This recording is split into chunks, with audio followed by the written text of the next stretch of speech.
And the bird yellow loves me. I have so many words.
my pain instead.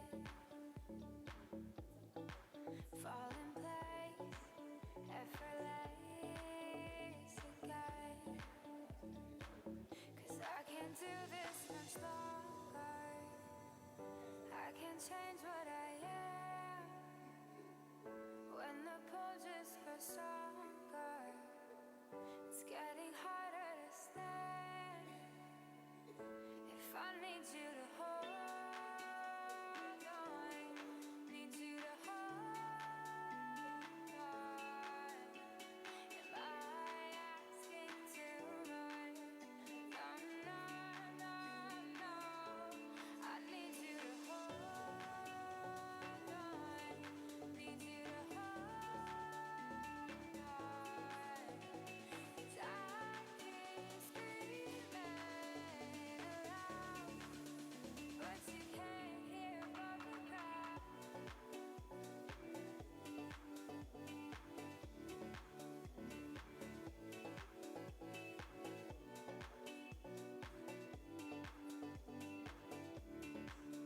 But you can't hear above the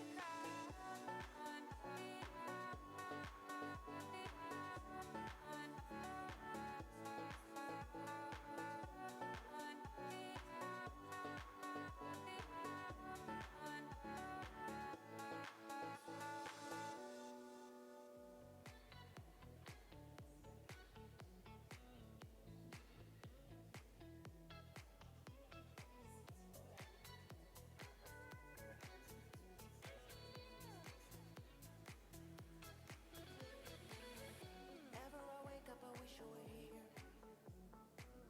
So many thoughts and it's twisting my head. You know that I want you so bad. Remember the sun and the beach right I said. Took a little time, here we go again. You know I'll always stay. Every little thing that I said I would do, how I wish I could share it with you.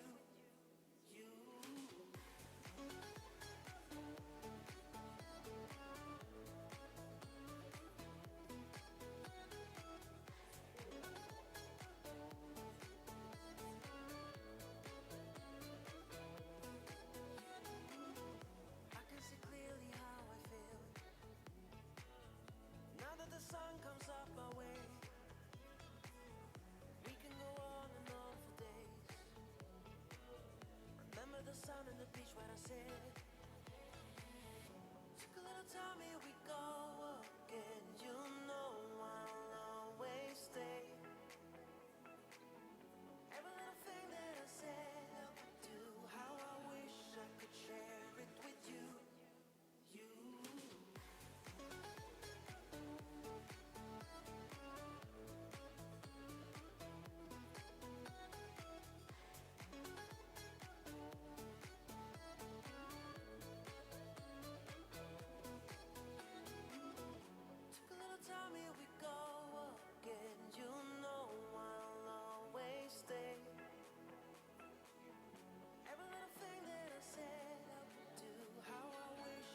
mama told me that girls never show her cards, but it seems like you know you won from the start.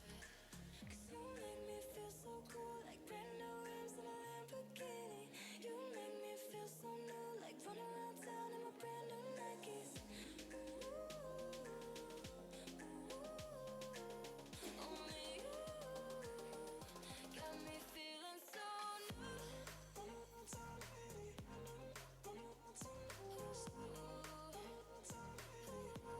me feeling so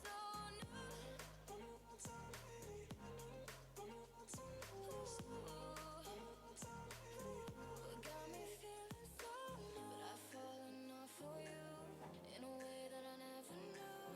Anything I would do for you, anything I would do for you. 'Cause you make me feel so cool, like brand new rims in a Lamborghini. You make me feel so new, like running around town in my brand new Nikes. Only you got me feeling so new. Got me feeling so new. Got me feeling so new.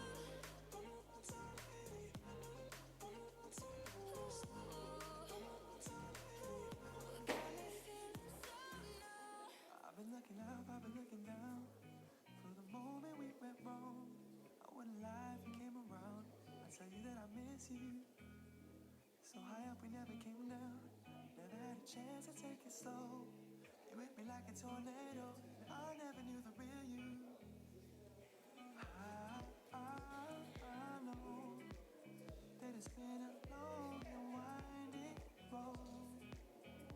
I've been jumping over mountains for you, my dear, my dear.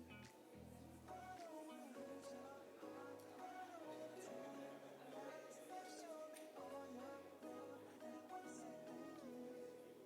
You would take us to love when everything was alright. I can't get searching anymore, searching for the real you.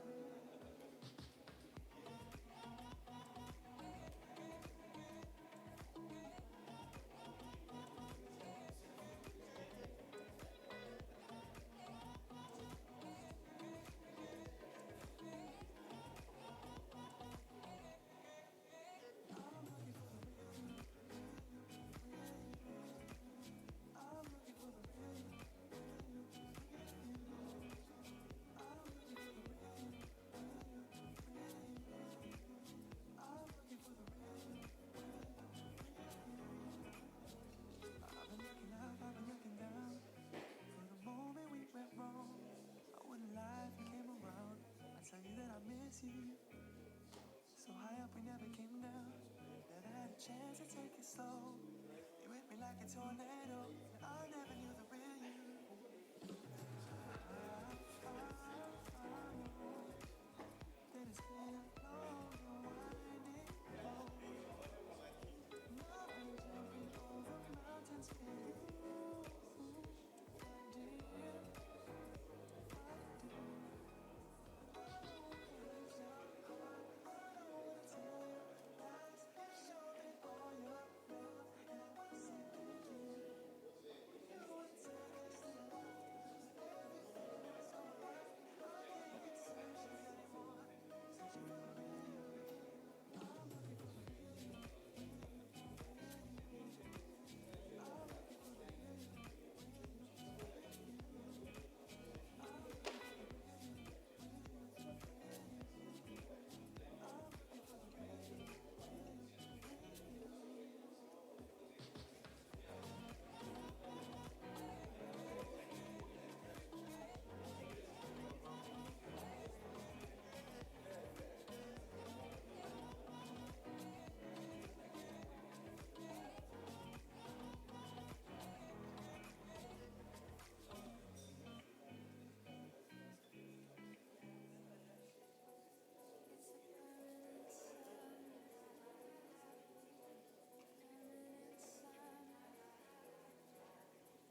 Good morning, colleagues.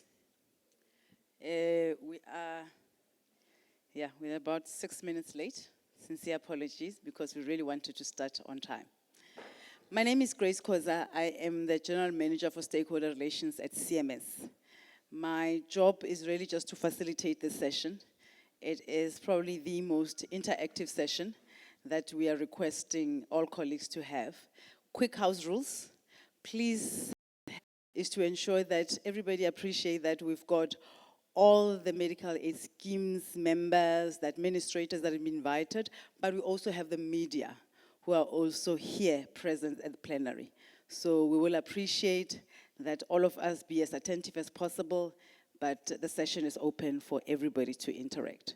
As the CEO has indicated, we are looking at the annual report on the year 2018 to 2019. Ladies and gentlemen, without further ado, let me please ask the chairperson of the Council for Medical Scheme, Dr. Mini, to come and officially welcome you.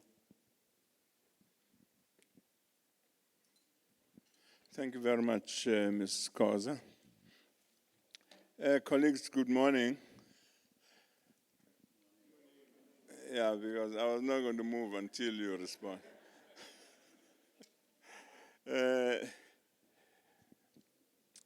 I am, as introduced by Grace, I'm the chairperson of the Council for Medical Schemes. I'm here with two colleagues from Council. Ms. Musidi Maboe, she is sitting next to the chairperson of BHF there, Dr. Amdulay.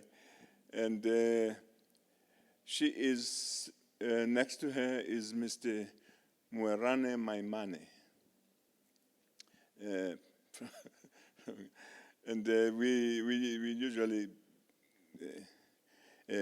let people know that he's not related to anybody you may know.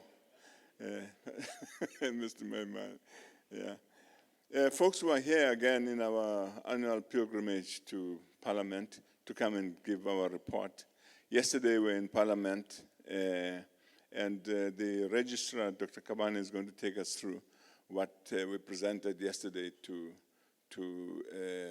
Parliament. This past year has had a few interesting occasions for us, including the much heralded HMI, where it was pointed out that in our work we've had gaps that we need to focus on. We've had meetings with the minister to discuss some of those gaps that were highlighted. So we assist, like everyone else rather. We've looked at the recommendations, we've looked at the criticism, and we are going to engage with the relevant stakeholders going forward. On our side, to learn more about the industry we regulate, we've had outreach visits to schemes. That is still ongoing. We've seen about over 40 schemes. We're visiting them individually in their various offices to learn more about how to regulate, or maybe not how, and how not to regulate. And we're learning from the experiences that you share with us on our visits. And that is going to continue.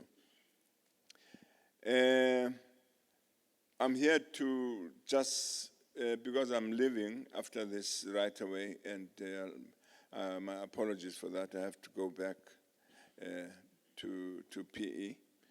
And I'll have to leave the actual report over to the registrar and his staff.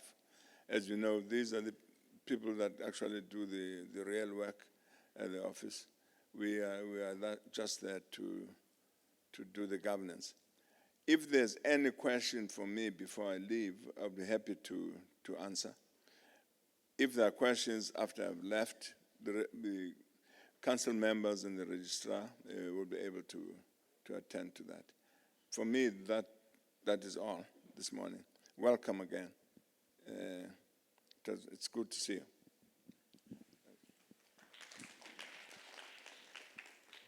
Thanks, Doc.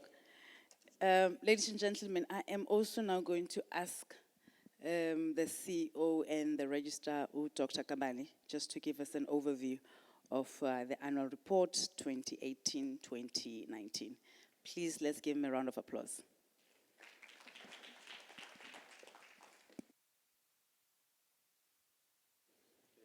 Morning, everybody. I'm just going to give an overview of the performance of the Council for Medical Schemes. As we all know, we are a Section 3A entity, and we report to Parliament through the National Health Ministry. And basically, we have to be compliant with the Public Finance Management Act.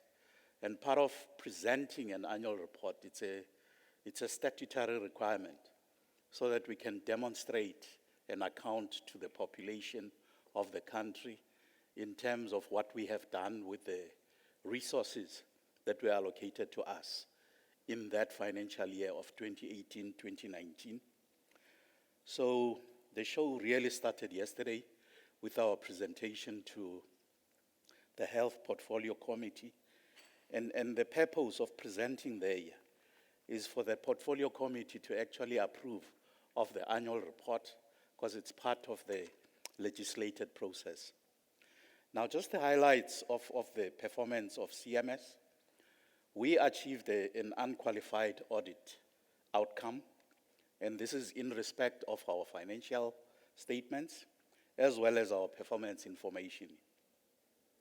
We also achieved an overall performance mark of 98% in terms of the objectives and targets that we had set for ourselves for the 2018-19.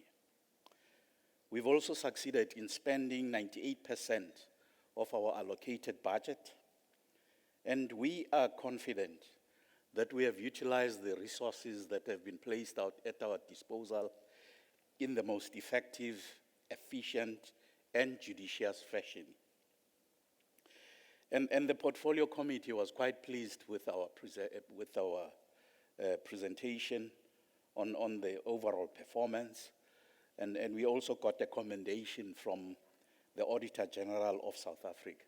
And I think in the circumstances where a lot of these state-owned entities or public entities are really struggling to give an account, I think in terms of that context, one could say that the Council for Medical Schemes is doing well.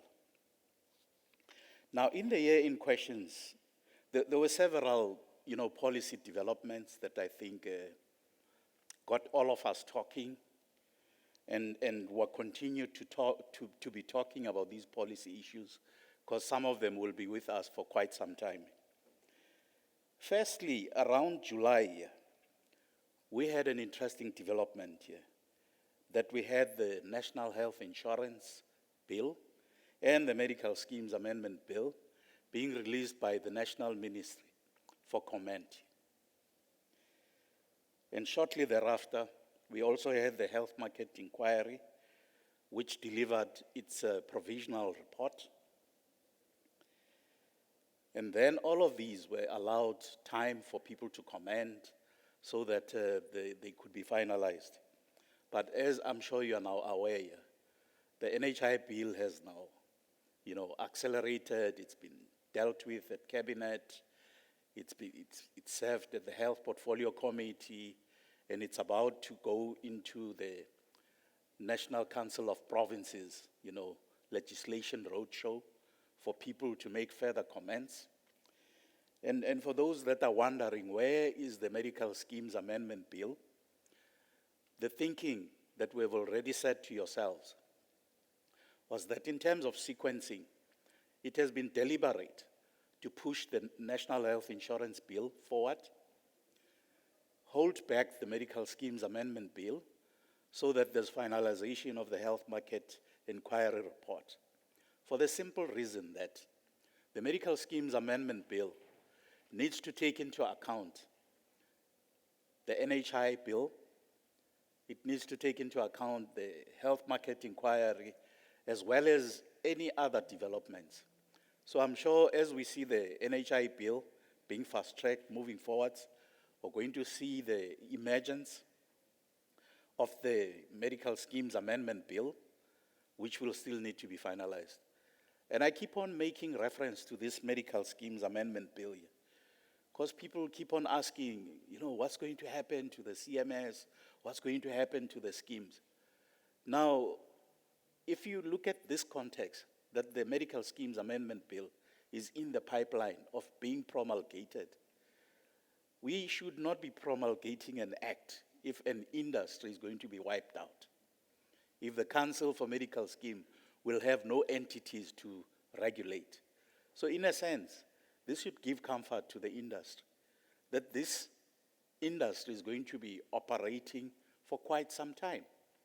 And until there's legislation change that says there's now full implementation of the NHI, only then will things change for the CMS and for the entities that we regulate. Now, just coming back to what happened also in that financial year, the CMS also launched a fraud, waste, and abuse summit, its first summit, around February, March 2019.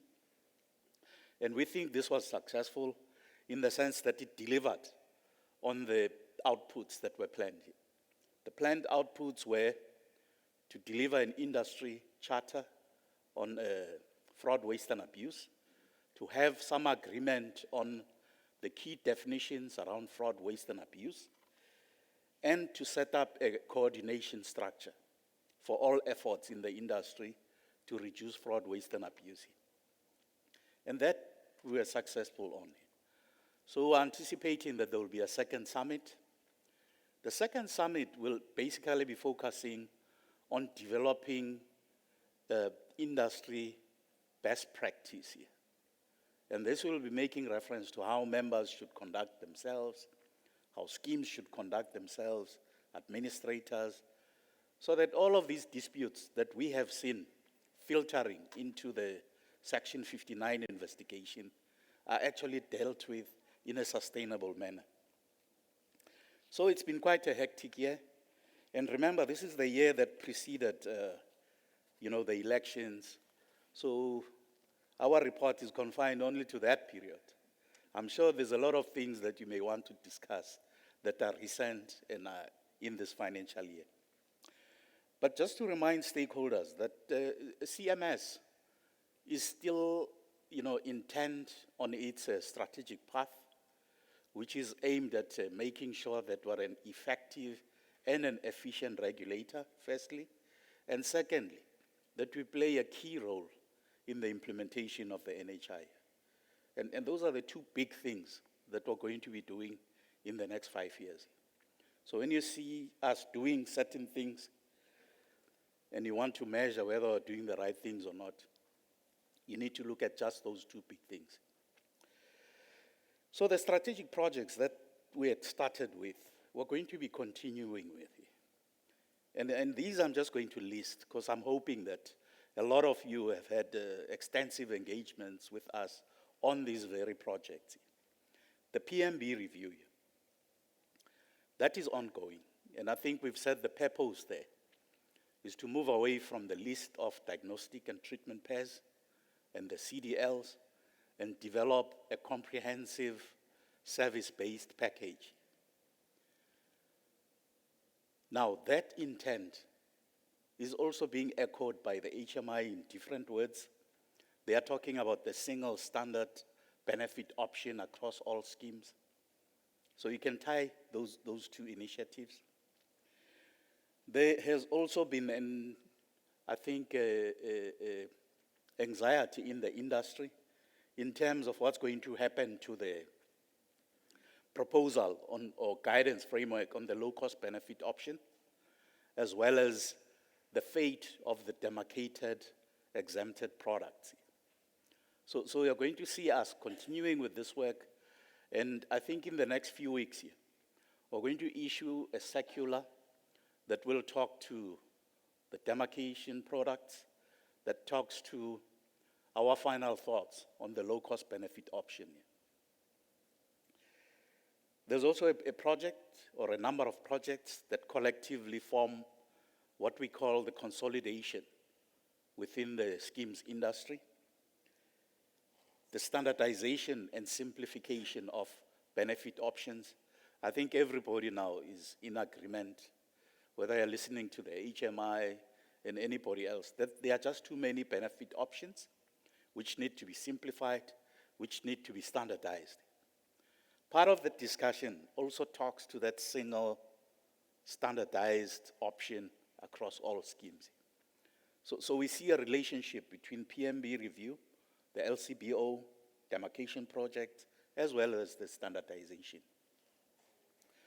Other consolidation projects that we're going to be busy with is the schemes with less than 6,000 members, government-funded schemes. I think industry players would have noted that there's been accelerated consolidation in the industry, and this has largely been happening without us putting a gun on anybody's head. But we've seen smaller schemes being placed under curatorship for sustainability reasons. And we've also seen other schemes saving their fate by merging with others. So there's been a lot of consolidation. With government-funded schemes, we're on the verge of establishing a forum which we believe should do the technical work that will guide how the consolidation in that area is going to occur. So all of these projects are ongoing. The final project that I just wanted to mention is the Central Beneficiary Registry. This is another project that comes from 2-3 years back, which we now want to accelerate.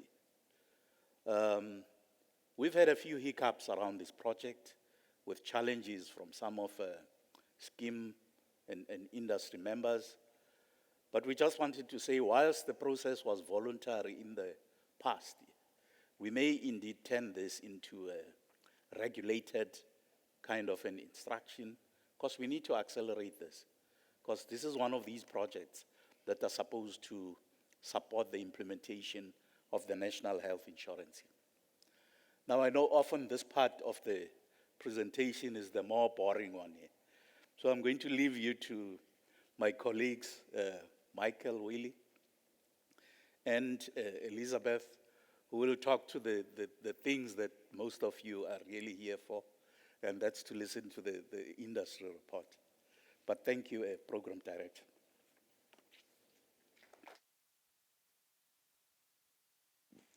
Thanks, Doc. So we're going to ask Michael Willie to come and talk to just an industry overview as per the annual report.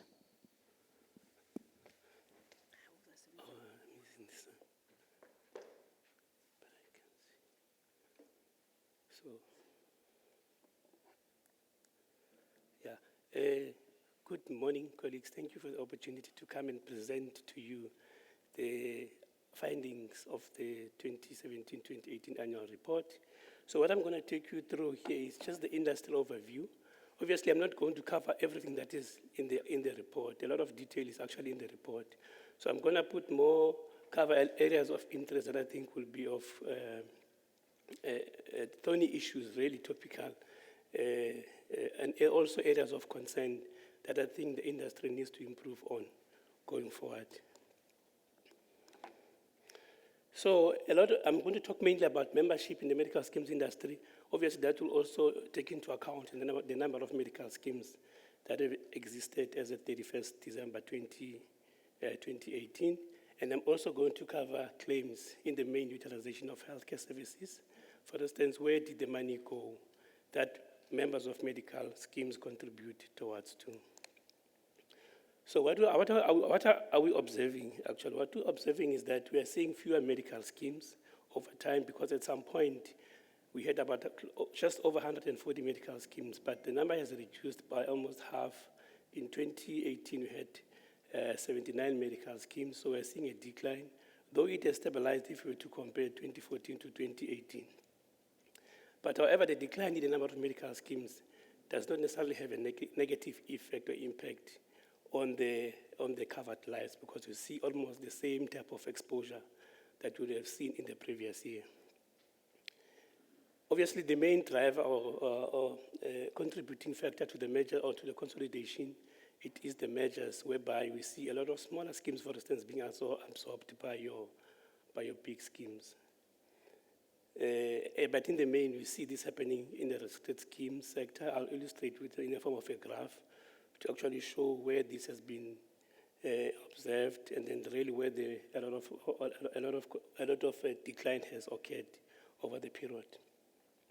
We expect consolidation, obviously, to continue, and then we also see that based on the numbers that we have for the current year, for instance, we see that there's still going to be a decline in the number of medical schemes in the sector.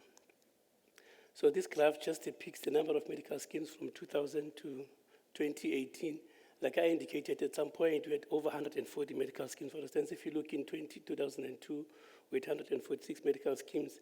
The number has declined to 79 in 2018. Between 2017 and 2018, we only lost one medical scheme.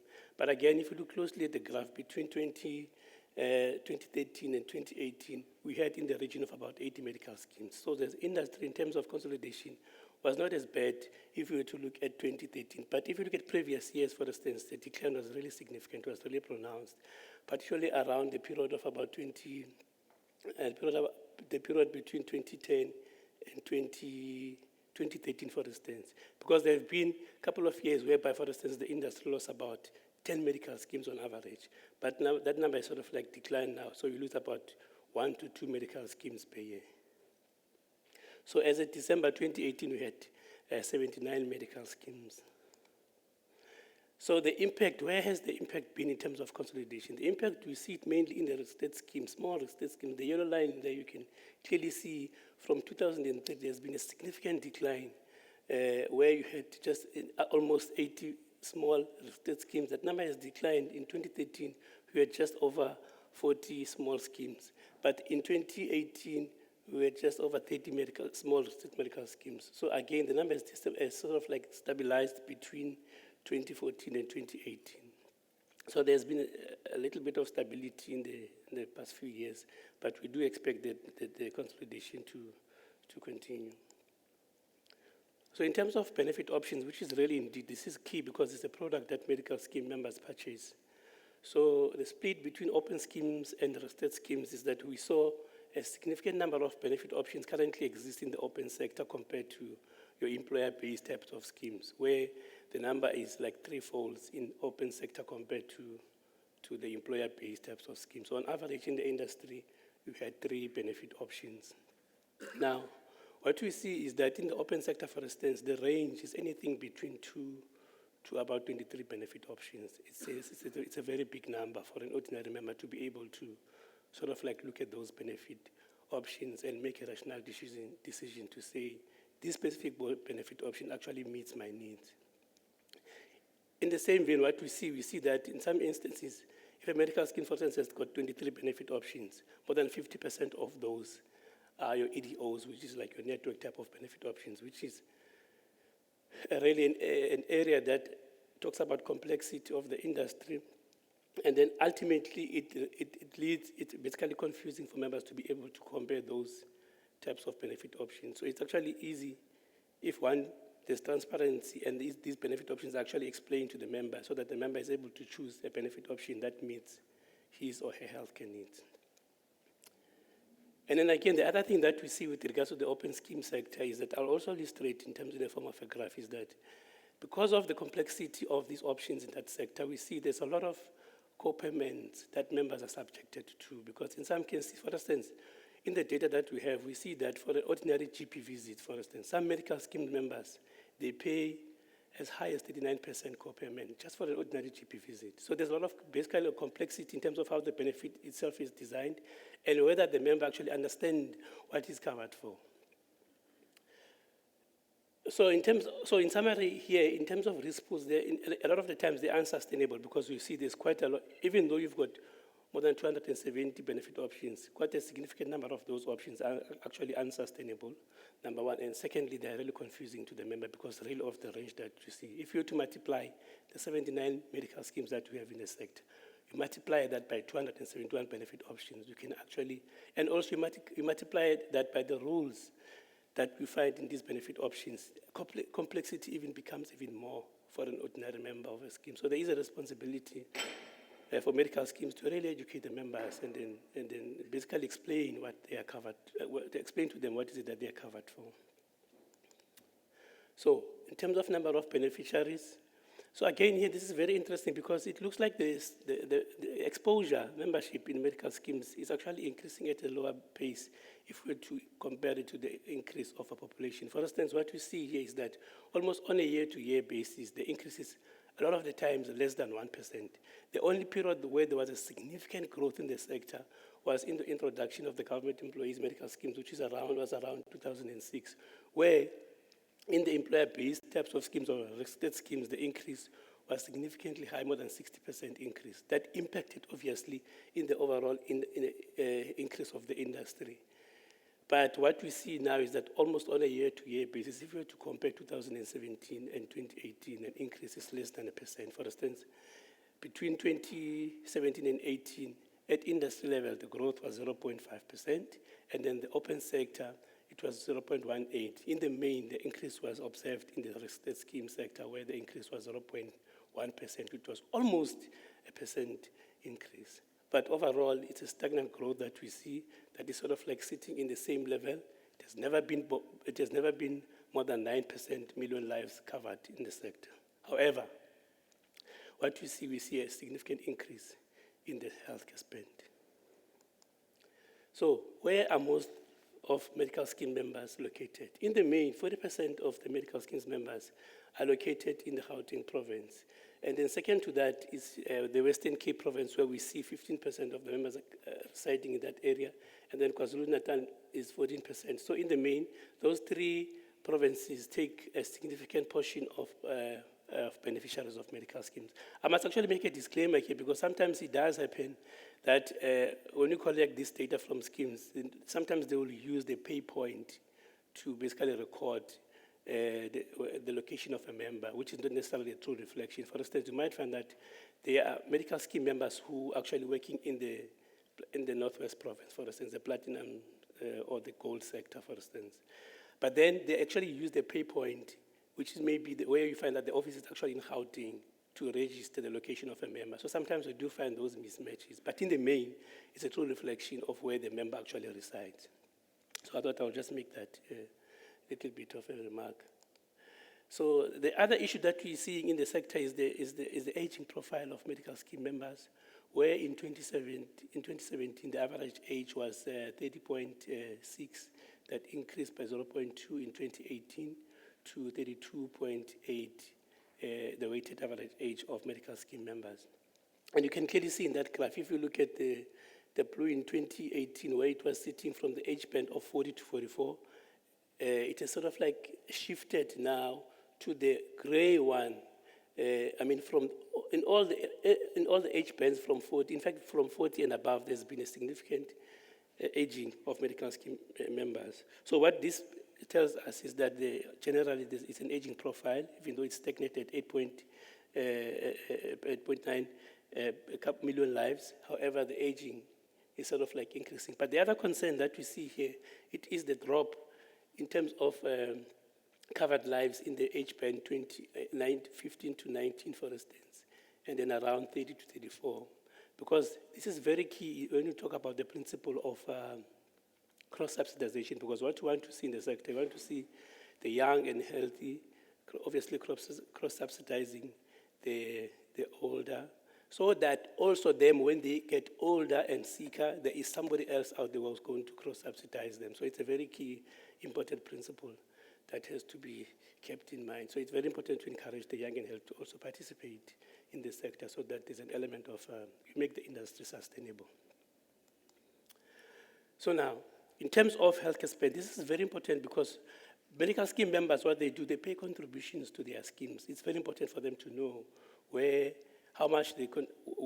most of those funds went to. So the contributions that were paid by members of medical schemes, so schemes use these funds to pay for healthcare services. So between 2017 and 2018, medical schemes spend about 160 billion towards provision of healthcare services. That increased by 8% to 173 billion. So if you were to look at a person-to-person level, for instance, you will see it has increased from 18,843 per person in 2017, and that figure increased to 19,549, which is almost 20,000 in 2018. So that reflects an increase of 6.63.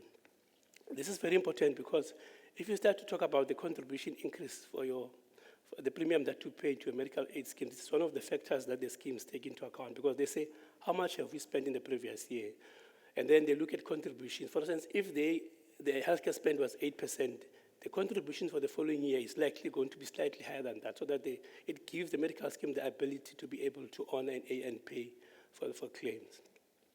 However, the interesting issue here is that the financial burden to the ordinary consumer, because if your healthcare spend increases by 8%, right, and the contribution increases slightly higher than that, let's say by a percentage higher, and then it will be, for instance, it will be sitting at around 9%. And if you were to compare 9% to your CPI increase, for instance, you clearly see there's a mismatch. So what does that tell you? It tells you that healthcare is becoming more expensive for the ordinary member, and there's clearly a mismatch between what you can afford based on your salary increase to what is reflected here. And we know that in terms of what medical scheme members contribute towards, it's basically split between your risk pool as well as your savings pool. So what you see at consolidated level is also mirrored when you look at your risk pools, because in terms of risk pools, the increase also was in the same region, 8%, and then at per person level, 16,496, that increased to almost 18,000, the increase of 6.76%. Similarly with the savings component. But the long and short of it is that healthcare is becoming more expensive relative to your salary increases, for instance. So in terms of affordability, it really creates a strain as well as a financial burden to an ordinary member. Similarly, if you look at the benefits paid, because in the sector we've got what we call the prescribed minimum benefits. These are services or benefits that a medical scheme has to pay in full. And then in 2018, these accounted for more than 50% of what was paid. But you have to take into account that this is at average level. It may differ scheme by scheme, because you might find that there are medical schemes that have got worse risk profile, for instance. They will have a higher age profile. As a result, the level of chronicity in those schemes will be significantly high. So they'll be paying slightly more than 50% of PMBs as a proportion of the total healthcare spend. And then on the other side of the equation, you might find that there are schemes that have got favorable risk profiles, young and healthy, and then the level of chronicity there might be low. So those would be paying slightly less than 50% in terms of PMBs as a relative or as a proportion of total healthcare spend. Again, if you were to look at the benefits paid per discipline, so what we see here is that in the main, if you contribute 100 rand, for instance, to a medical aid scheme, like I said, that you might be interested to know where did most of the money go. So the way you look at it is to say that if my medical aid, for instance, paid 100 rand in 2018 towards healthcare benefits, 37 rand of that 100 rand went to hospitals in the main. But a significant portion of that goes to private hospitals, because we do find that some schemes, they do contract with the public sector or state entities, and we do see transactions that are going towards those state entities. But a significant portion of that goes to hospitals. And you can clearly see that it's similar, whether you are in open scheme or you're in state schemes, because it's sitting in the same range.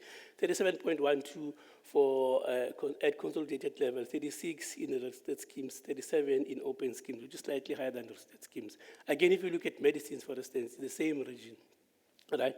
But then again, so what we are seeing, 100 rand of my premium was paid towards healthcare services, 37 rand of that went to hospitals, and then about 25 rands, if I was to combine all the specialists, the 25 rands went to specialists, a significant small, and then 15 rands went to medicines. But the concerning issue here is that the small proportion that is paid towards GPs. And then it's an area of concern, because what it does, it talks to the whole principle or the whole issue around prioritizing primary health care, because if you prioritize that level, then the likelihood is that if you treat somebody and you prevent some of these conditions becoming more complex, then you basically have got an ability to reduce the downstream cost, whereby now they are unlikely to end up in a hospital bed, which is more costly. So in the main, that is the message we want to put across here, to say hospital specialists, it looks like they are the cost drivers of healthcare in the industry. And you see just that in the report it is actually depicted, where you look at the trend over time, you can clearly see a positive correlation between hospital spend and specialist spend. They basically follow the same direction. But however, if you look at GP cost, for instance, there's sort of like a decline, which again talks to the issue of benefit design, where we need to seriously have a relook at it. Again, in terms of the out-of-pocket expenditure, this is also an area of concern, because remember, I said earlier on, the overall healthcare spend increased by 8%, right?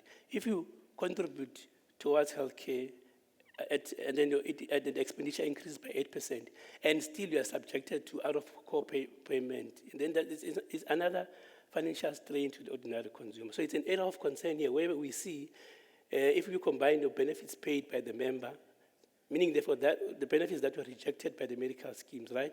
And if you combine that to the benefits paid from the medical savings account, the increase between 2014 and 2018 is almost 40%. That is significant. It's really high. So at some point, we really have to have a relook at the benefit design in terms of whether members are really protected. Because you can clearly see it's unaffordable, and yet you still have to pay, what to pay out of your pocket is becoming even more higher than the previous year. So it's really an area of concern. But you can clearly see that these figures are slightly higher in the open sector compared to the state schemes. That could be explained by a number of factors. One of the factors could be that in the employer-based schemes or state schemes, the richness of benefit is slightly higher compared to open sector. That could be one of the reasons. The other reason could be that if you look at the spread of benefit options in the open scheme sector, like I indicated earlier, you have up to 23 benefit options. It might be that members of medical schemes don't really understand. They choose a benefit because they want cover ultimately. So if something goes wrong, you want to be able to go to a hospital and have a guarantee that that service will be paid. So you just choose a benefit option to be able to at least to have cover. Not necessarily saying that you have taken into account your healthcare needs, you know what you want to be covered. And because we know by design these products are really difficult and for members to really understand. So those could be some of the attributing factors to that level. So again, the message here is simple, that there's a very big role for medical schemes to educate, communicate to their members. Similarly with the role of the broker, because we feel that a lot of the times your broker will be a link to a medical scheme, so there's an opportunity there to be able to engage properly with the scheme to actually know what you are currently covered. Obviously, also we are saying the member himself or herself has got the responsibility to request information from the scheme and basically ask questions so that you know what you are covered for. So everyone is responsible. It's a responsibility and the accountability that we all have to take forward. Now, this is also another interesting one. If you were to take the same, because remember now what we said that hospitals are actually the main drivers of health. You can clearly see with this graph here. If you were to look at benefits paid, right, and you split that by benefits that were paid on an in-hospital setting and outside hospital setting, what we note here is that for the service that you get in an in-hospital setting is slightly more expensive than you get on an out-of-hospital setting. A typical example that I'm giving here is that if you look at what was paid per event, right, to a general practitioner, if you are on an out-of-hospital setting, you've paid about 384. Ne? And now, if you're on an in-hospital setting, it's almost 3 times more. It's significantly high. It's about 887. So it's unbelievable. So there are many reasons that can explain this. This is just one typical example, right? Another typical example is if you look at a surgical specialist, it's almost 3 times more. Actually, it's more than 3 times more if you're in a hospital setting than when you're out of hospital setting. Similarly, look at dental specialists. You paid the event cost 1,700 if you're outside, and it's about 3,300 if you're in a hospital setting. This could be explained by many reasons. One of the reasons could be that there's an incentive to have a provider sitting in a hospital setting because, again, the other thing you'll see it in the report as well, where we look at modalities, the types of models that are used by that are used to pay service providers, especially in a hospital setting. You see a lot of it is almost like it's a fee-for-service type of arrangement. And we know that based on a number of work that has been published, that drives incentives. So it means, therefore, the likelihood is that if you have a provider sitting in a hospital setting, right, a GP, a typical example where I have a GP that is sitting in my hospital setting, and I see that patient, the likelihood might be that, okay, you see me as a GP, then the likelihood is that you might be hospitalized. So there is some form of relationship that is happening between some of the service providers that reside in a hospital setting. So, and you can clearly see this in the disparities on the cost. For the same type of service, there are significant differences. So in terms of hospital inpatient admission, I'm just doing here is just to give you ratios in terms of the 3 levels. The first one is maternity cases that have been admitted per 1,000 beneficiaries in 2018.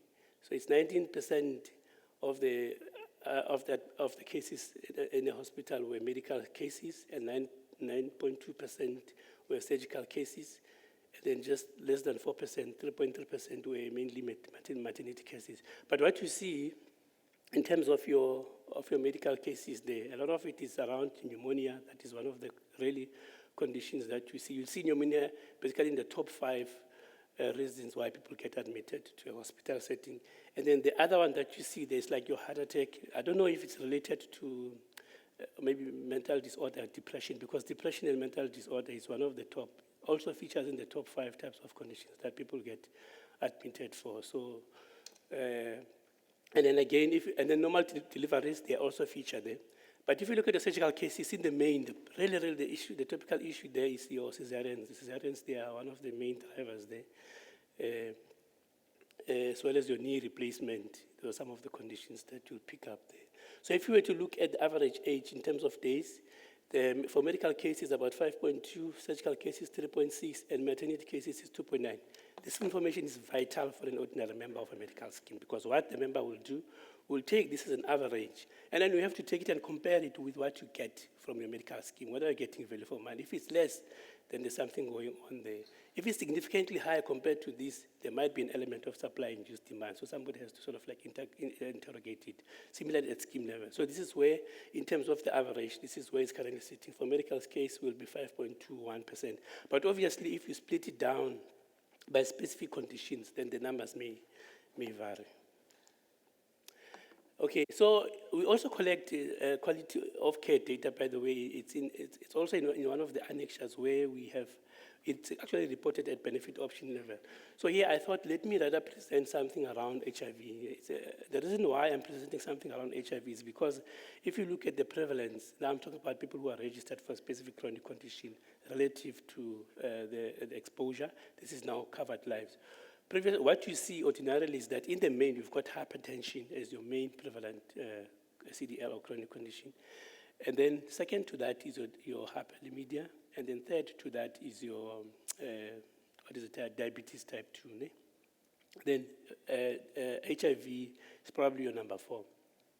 That has been the trend over time. But what we are seeing now is that we're seeing that HIV is really catching up fast. Now, in the next 2 or 3 years, HIV is likely going to be number 3. Obviously, that could be explained by a number of reasons. It could be that the condition is being prioritized, and then also there's also a link to your sustainable development goals in terms of your 990 clinical cascades, so that at least we ensure that we're in line with those developments. But one of the key findings here is that there has been an improvement, which I think is a very good story to tell, in terms of the people who have got now access to ARVs, where in 2017 we had about 83% of those people who were covered, and then that increased in 2018 to about 86%. So now you've got 3% more people that have got access to treatment. It's a really good story to tell in terms of providing access, because healthcare is not just about billing, it's also about providing access, by giving people treatment so that at least you positively impact on their health outcomes. So in conclusion, So in conclusion, what we see, we are seeing an aging profile of medical aid scheme members, number one. Secondly, there is an increase in the burden of diseases. And then also, there is also a slow growth if you were to compare to the population. Population increases at a faster rate than the entries in the medical scheme sector. It's really an area of concern. So it means, therefore, that the sector needs to look at innovative ways to increase. Obviously, this is not losing sight of other developments around NHI and so on. And then also, second to that, there's all the healthcare expenditure consistently increases above inflation. It's also an area of concern because what it does, it talks to affordability of healthcare. But what we're proposing here, we're proposing like cost containment strategies. Cost containment strategies will be in this instance areas where the medical schemes, like it is a board of trustees, for instance, in the main, to contain costs. So the way they go about it is to engage the service providers, to contract better really with the service providers. If you see some of these trends spiking out of control, then you call the service providers in and you basically ask for reasons why some of these costs are actually increasing. So those types of engagement between the scheme and the providers is not to penalize anyone, but just to make sure that you understand what are the cost drivers so that at least you develop strategies to be able to cap the increasing costs. We know that, like I indicated, in the main, we see that private hospitals and specialists, they are the main cost drivers, and we know that there are gaps in the market in terms of the supply side regulator, as indicated in the health market inquiry. But I mean, again, medical schemes, they still have a role to play in terms of capping costs. And then looking at better ways of contracting so that at least the member is not adversely affected in the end, because ultimately, we mustn't lose sight, the member of a medical scheme is ultimately the owner of the major shareholder of the scheme. So at some point, we need to make sure that it's protected so it's not really exposed to a lot of these out-of-pocket payments as we see. Like I say, an increase in out-of-pocket expenditure is really a concern. If you look at the climate, the economic climate in South Africa, for instance, it's really not conducive. You've got all these things. I was told recently that the electricity prices are also going up. Now, if you've got healthcare costs increasing at this rate, coupled to petrol price increases, electricity price increases, it's really a burden to the member of a medical scheme. So it's really a concern. And now you have to pay out of your pocket of the funds that you don't even have to be paying for healthcare. The other issue really of an opportunity is the improvement in the benefit design. A simple example would be reimagine the role of a GP as a gatekeeper, for instance, so that at least you really focus on the preventative care. Typical example here is just to make sure that you enrich those benefits. We know there's a number of medical schemes that this level of care, like primary health care, is not as rich or is not where it's supposed to be. As a result, it exposes a lot of these members to these high cost increases. So we think that the benefit design, there's an opportunity to improve this so that at least we try and prevent a lot of these conditions so that we prevent the downstream cost of somebody lying in a hospital bed, as we have seen that a lot of the costs actually incurred at that level. I think there's also a room to educate members of medical scheme, train them on the product so that at least they understand what they are covered for, and that has to be a continuous process. But again, over and above just training and educating members, it has to go a step further where you actually communicate, whereby if a claim of a medical scheme, 8 members are rejected, there has to be that form of communication to indicate to the member why the claim is entitled to it by any way, to explain why the claim is actually rejected. But with regards to that, especially, because if I was to link it to out-of-pocket payment, a lot of that also occurs in terms of from medicines, because if you look at your out-of-pocket payment, a lot of it in the main is coming from payment of medicines. So there has to be some form of education drive by medical scheme board of trustees to educate the members, train them on the product so that at least one understands. So that ultimately, you want a member to be in the right option so that it's adequately covered, it's not exposed to these co-payments. The other one is more around the value-based contracting. What we see fee-for-service as the main model used, but then there's an opportunity to look at other contracting methodologies that could be used so that at least there's actually savings in the scheme. Obviously, the savings should translate to a member as well, paying, not necessarily paying more contributions. So it shouldn't be the saving for the scheme for the sake of saving. It has to translate also to better healthcare, healthcare outcomes. So there has to be value proposition for managed care, not to say that I've saved 20 million in terms of the healthcare costs, but yet you don't see any benefit of value for the member in terms of health outcome, because you have to save cost, but ultimately that has to translate to better healthcare outcomes for the members of the scheme. So that is the end of the presentation. Thank you again for the opportunity. So my colleague, the next presenter is Elizabeth. She's going to be presenting on the financial supervision activities in the main. Thank you.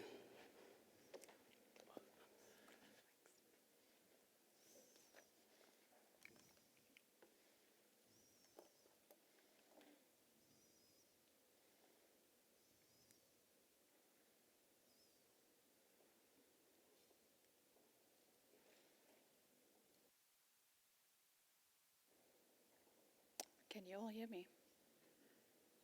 Okay, great.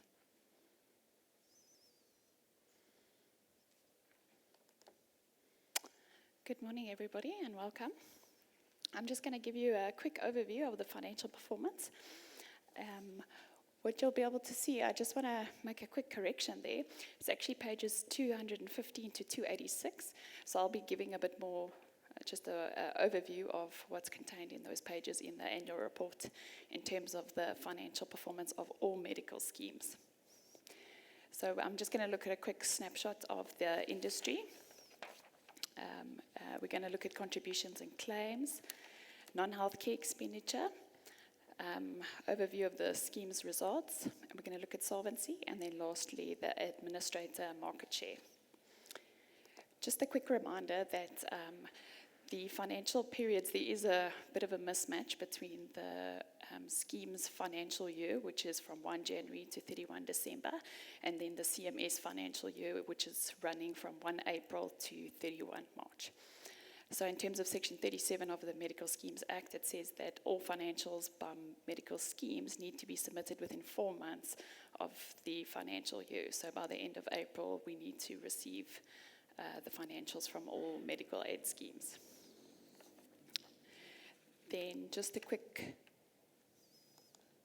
snapshot of the industry.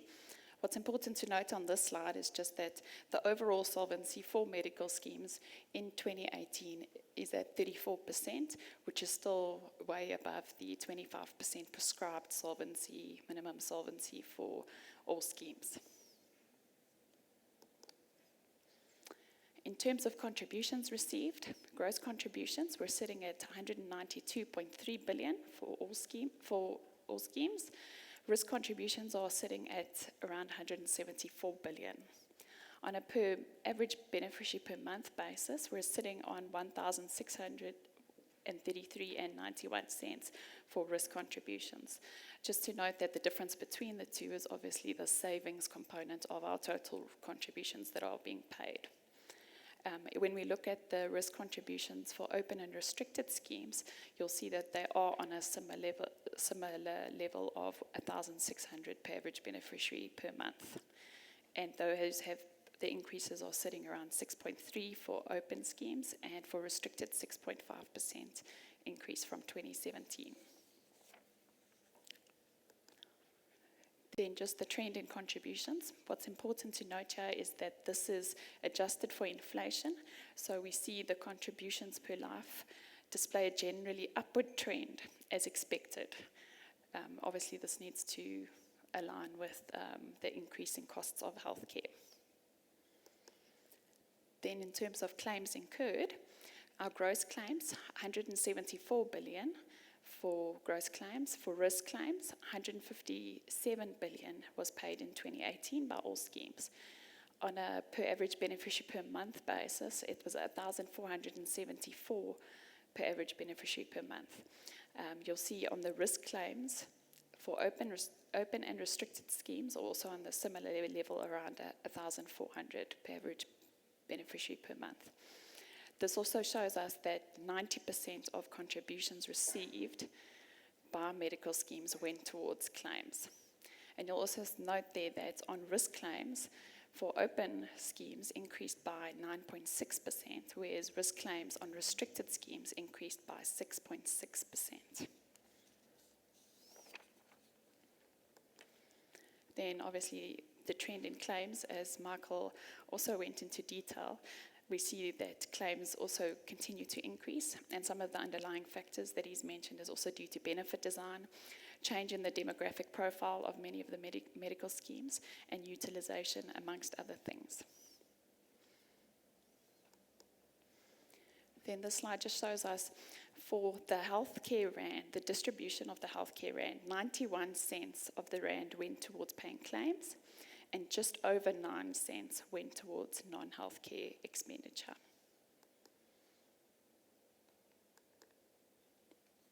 This slide just shows our relationship between claims and contributions.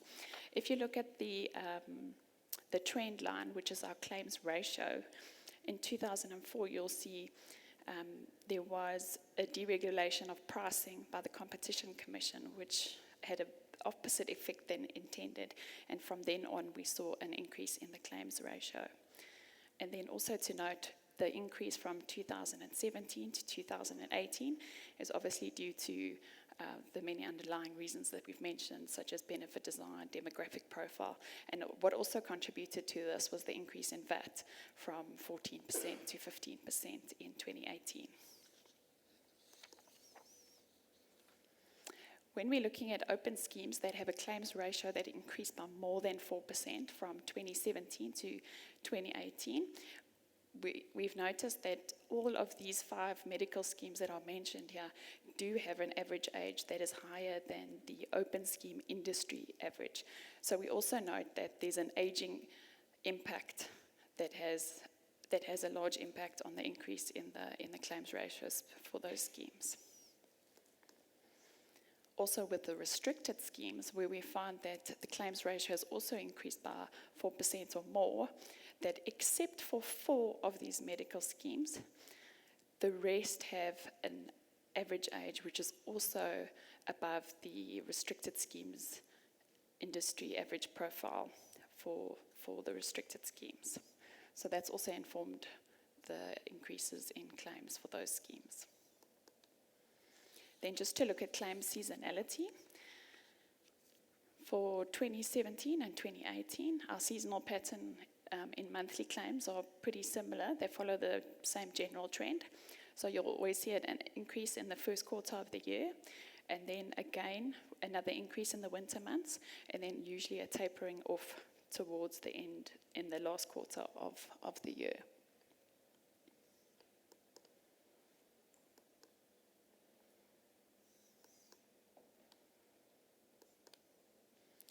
Then just looking at distribution of non-healthcare expenditure. So the non-healthcare expenditure of medical schemes consists mainly of administration, commission and service fees paid to brokers and other distribution costs and impaired receivables. Previously, our managed care management services were included, but all accredited services are now included in claims. And this was due to the reclassification of accredited managed care services, which are now included in claims as per Circular 56 of 2015 that was issued. You'll see in the blue there that the majority of the non-healthcare is included in gross administration, and that amounts to 83% of non-healthcare expenditure. Broker costs as a percentage of non-health is around 15%, and then we've got the impaired receivables, bad debts, which is around 2%. So the decrease experienced in non-healthcare expenditure in real terms over the past few years represents one of the key success stories in the medical schemes environment.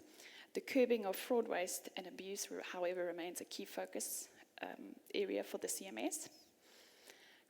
In terms of, we also issued Circular 6 of 2019, and this is now in terms of unbundling the contracting by medical schemes and standardization of the definition of the services. And this will allow us to compare more accurately between schemes the administration that is charged to medical schemes by administrators. Yeah. You'll see the trends in non-healthcare expenditure.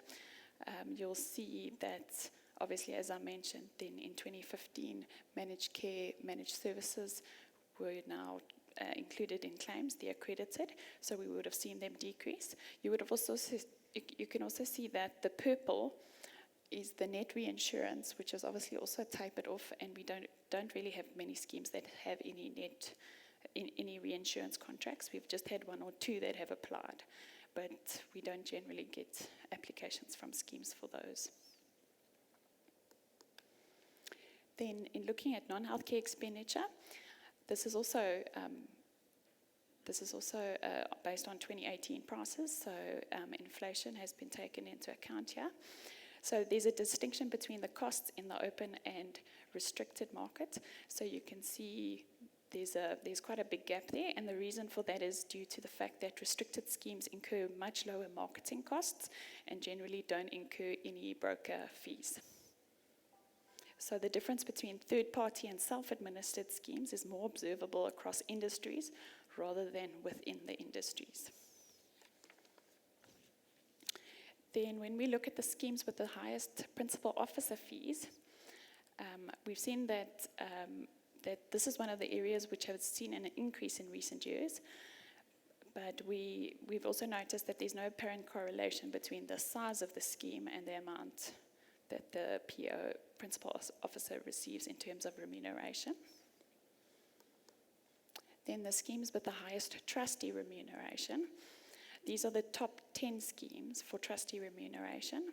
This is also an area of concern that has come under the radar for us.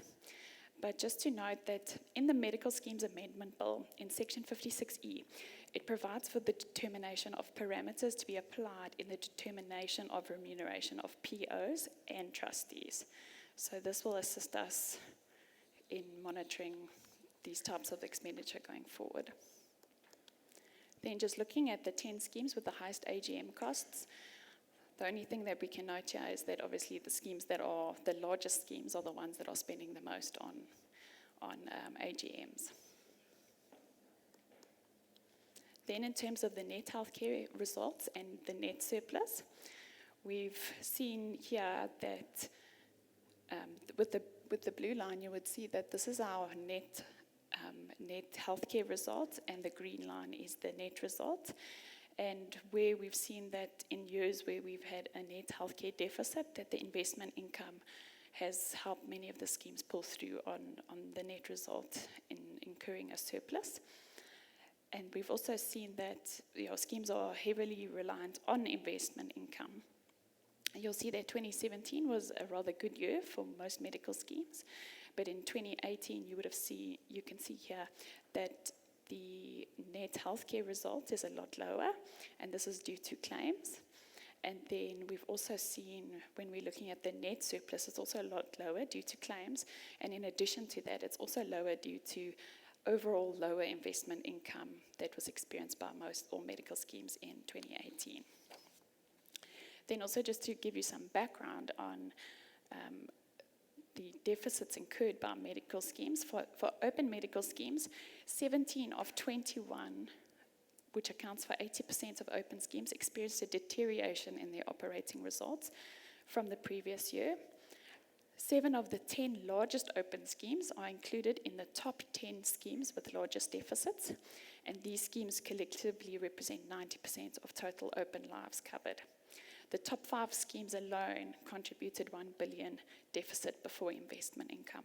And then in terms of restricted schemes, 33 of 58, which accounts for 60% of restricted schemes, also experienced a deterioration in operating results.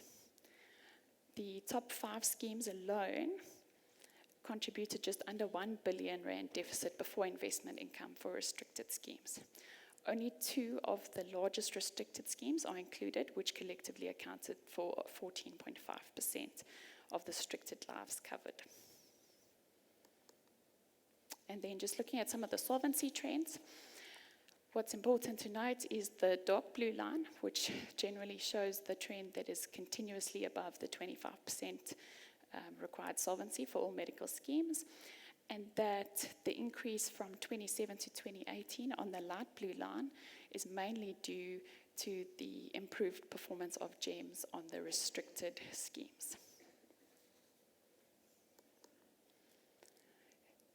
Then just looking at the number of schemes that have been above and below the required 25% solvency, you'll see that in 2017, we had 6 schemes in total, 3 open schemes and 3 restricted schemes that were below the 25% solvency. And for 2018, you'll see that there is 4 open schemes that were below the 25% solvency and 3 restricted schemes that were below. So what we do as an office in terms of our Regulation 29 requirements, we require these schemes to submit business plans to us. We have regular financial review meetings. So the schemes are allowed to continue to operate, but we monitor them very closely. So in total, you'll see that there are 4.9 million beneficiaries in the open scheme market, of which only 7.4% were in the 4 schemes that were below the solvency. The restricted scheme market had 3.9 million beneficiaries, of which 47% of those beneficiaries are in schemes that are not meeting the prescribed minimum solvency level. And that is mainly due to the fact that GEMS is just below 25%, although their performance improved in 2018. So in the restricted scheme industry, GEMS represents 46% of the beneficiaries. So you'll see that the proportion of beneficiaries that are in schemes that are under 25% is for restricted schemes are mainly affected by whether GEMS is above or below. Then just a quick review of the scheme's investments. You'll see that in both open and restricted schemes, more than half of the scheme's assets are invested in cash and cash equivalents, and this lines up with the scheme's liquidity requirements, and by nature, the medical schemes are in ensuring that they have short-term liquidity. And then you will also see that there has been investment in other areas such as equities and properties, and this just allows for better diversification within the investments for medical schemes. Then in terms of administrator market share, you will note that there are 4 dominant administrators within the industry, being Discovery Health, MedScheme Holdings, Metropolitan Health Corporate, and MMI Health. Together, they administer 86.3% of the third-party administrated markets. Then here you'll see for the administrator market share for open schemes that Discovery has the biggest share of the market for open schemes. And then on restricted schemes, you'll note that MedScheme Holdings has the largest share of the restricted scheme market, and it has also been increasing over the last 2 years. And just in conclusion, we can see that healthcare costs continue to rise, also indicated in Michael's presentation, that the financial period ending 31 December 2018 was a challenging year for some schemes, and this is mostly in the area of claims, where we've seen high utilization, high cost care cases. The rates of increase in non-healthcare expenditure is stable, although at still too high a level. Fraud, waste and abuse still remains a concern for us. And in terms of Circular 6 of 2019, the classification and reporting on administration services will be improved for us and will allow for us for better comparability between medical schemes and what they're spending on their admin services. Schemes are investing mostly in cash and bonds, which is in line with their high liquidity requirements per the Medical Schemes Act, and that medical schemes continue to rely on investment income to boost their financial performance, and that overall solvency for all schemes still remains above the 25% level required by all medical schemes. And that is all from me. Thank you very much.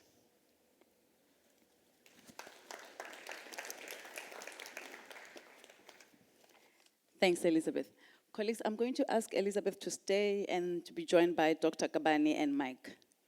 I think this is the most interesting part of the session, because now we can, I'm seeing a lot of familiar faces. Good morning, colleagues. Those who've just entered, it's good to see you. So I'm going to ask the colleagues to come up and then we'll take the questions. Please note, colleagues, that the annual report is on our website and all the presentations of today are also on the website. So you can just instruct the colleagues back at the office to print out for you, and then you'll receive whatever you need to. As I was talking to the CEO, I said, after yesterday's feedback in Parliament, we came out of it feeling a bit excited, but being conscientized about our excitement, that we've got a wonderful journey ahead with the HMI report that came out and preparation for NHI and other expectations. So let me just emphasize, while we're excited about the journey ahead, this particular time phrase that we're looking at is between 2018 and 2019. So it really will help. I know there will be questions around going forward, but if we could look at that context, that the annual report for now, we're looking at 2018 to 2019. Colleagues, there are roving mics around, so please feel free. Raise your hand, I will identify you. Make sure that we get the right questions, the right answers, not the right question. Any question is the right one right now, honestly. But we'll make sure that the colleagues can respond efficiently. I'm sure you don't expect anything much from stakeholder except to say, I'm glad all the stakeholders are here. So let me see by raising of hands, who wants to go first? Okay, at the back. Can we take 3 questions, colleagues? Thank you. Per slot, and then we get a response. Is that okay? Okay, so we'll start Hi, with the question. thank you. It's Maya Fisher-French, City Press. It was quite interesting to me, the discussion about product design. And obviously that I agree with you, it gets very complicated. I think you need a PhD to understand half the products. But this, the emphasis on primary health care and hospital plans. So what I'm seeing is a lot of my readers buy hospital plans because they can't afford comprehensive. And to me, a hospital plan would be primarily for that big event. It wouldn't be for primary health care. I wouldn't be using it for primary health care, maybe funding that out of pocket. So if you could maybe talk a little bit about that, how you see primary health care and the purchase of hospital plans.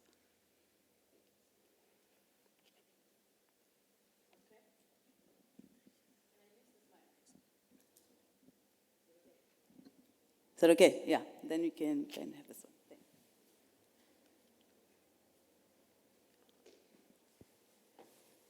Colleagues, the second question? Hand?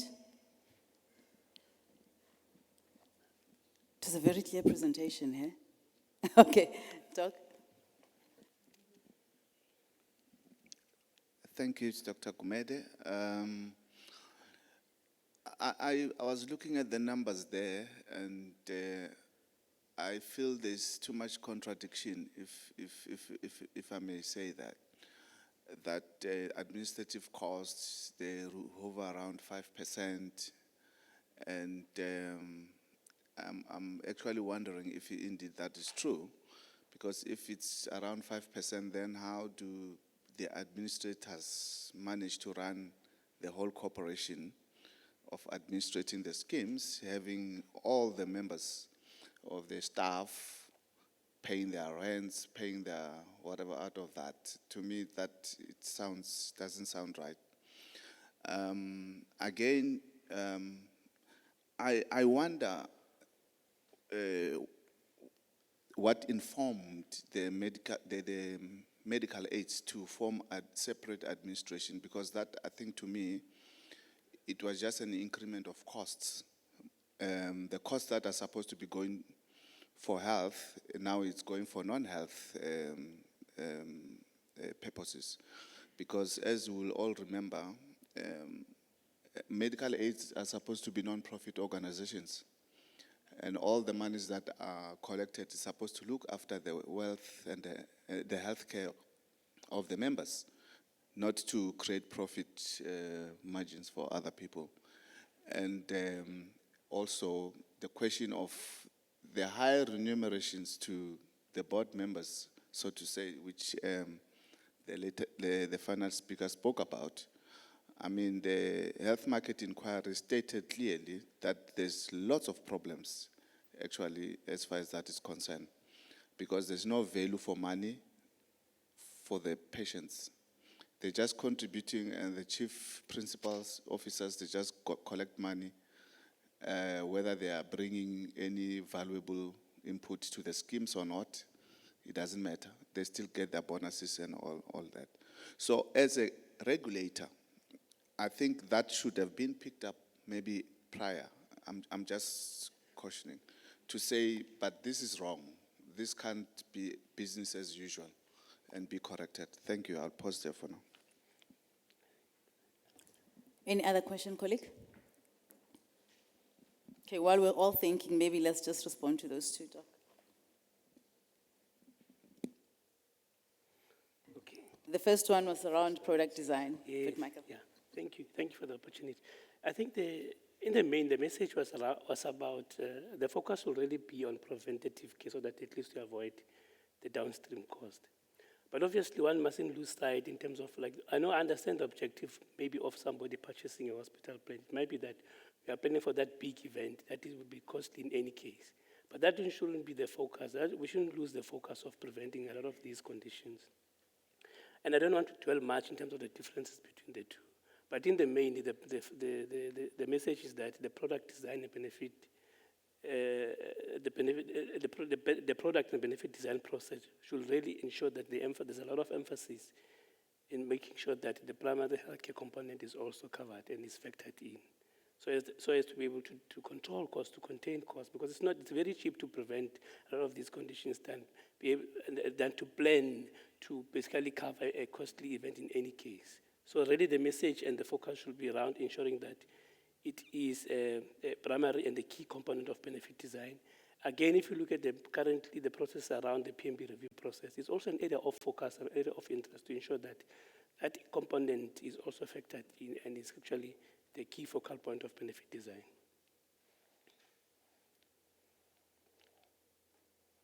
Then the second one was, I think for Elizabeth, the issue around, maybe let's start with the remunerations, and then Doc, the issue around 5% administration costs.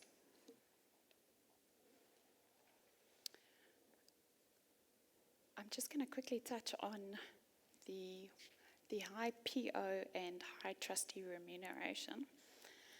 So what I mentioned as well in my presentation was that according to the Medical Schemes Amendment Bill, there is a section that's going to provide us for determination of parameters that can be applied in determining the remuneration for PO and trustees, which will assist us. But in the meantime, we still do query schemes where we find that it's significantly high or it changes and gets higher from year to year. We do inquire from the medical schemes as we analyze and look at their financials. So we are looking at that. Then also, it's also going to allow us, when we, in the Medical Schemes Amendment Bill, currently we can only restrict administration fees in terms of Section 44, and of the non-healthcare expenditure, and not in total. So the Medical Schemes Amendment Bill is going to help and assist us in restricting non-healthcare expenditure in total for medical schemes to allow us to have more power over restricting the amount that schemes are spending on non-healthcare expenditure, because as you rightly say, it should be going towards claims expenditure. Yeah, if I can just also add to what Elizabeth was saying in terms of the Board of Trustee and PO remuneration. The fact that we report on it in the annual report has actually had an impact in the industry, because we've seen these fees going down, because now people are aware that, these are being published, the public is able to look at them, etc. But we understand that that is not sufficient, because in terms of our mandate here, we need to make sure that we look after member interests. So what we've done is, currently, we've provided guidance to the industry in terms of, how one would go about calculating, and estimating a PO or Board of Trustee fee. obviously there has to be a link between the performance of the scheme as well as the performance of the Board of Trustees. The complexity, the size of the scheme, needs to all inform how, the Board of Trustees and POs are remunerated. We also take the point that the HMI is making to say if there's less competition, it means even the performance of schemes, cannot be comparable. So it's something that we're going to be working on. But the medium to long term really change is what's going to come in the medical schemes amendment bill, because we will put in some of the key clauses in the act itself to make sure that we compel schemes to conform to a specific framework when they remunerate Board of Trustees as well as principal officers. Yeah. Now, just coming to the numbers that you said were not gelling. I think what Elizabeth was saying was the overall non-healthcare expenditure, which within it has got the administration fee, is around 9-10% on average in the industry. Now, when you just look at the percentage, it may be misleading. But remember what Michael was saying in terms of what has been paid out. It's something to the order of around 174 billion rands. Now, even if you say it's 5% of 174 billion, you're looking at something like close to almost 9 billion.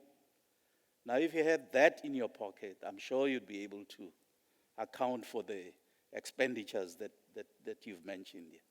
But obviously, it's something that we need to look at here, because it can be that out of every 100 rand that we contribute, so much of it goes to the administrators. We need to make sure that members at least get the best, mileage out of that contribution. Any other question, colleagues? Yes, ma'am.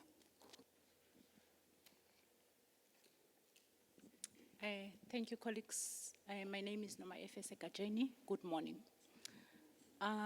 My concern was an increase in out-of-pocket expenditure as a concern. And there was also fraud, waste, and abuse remains a concern. So when you look at both of these two, you get to analyze that the most affected person is the member who's paying.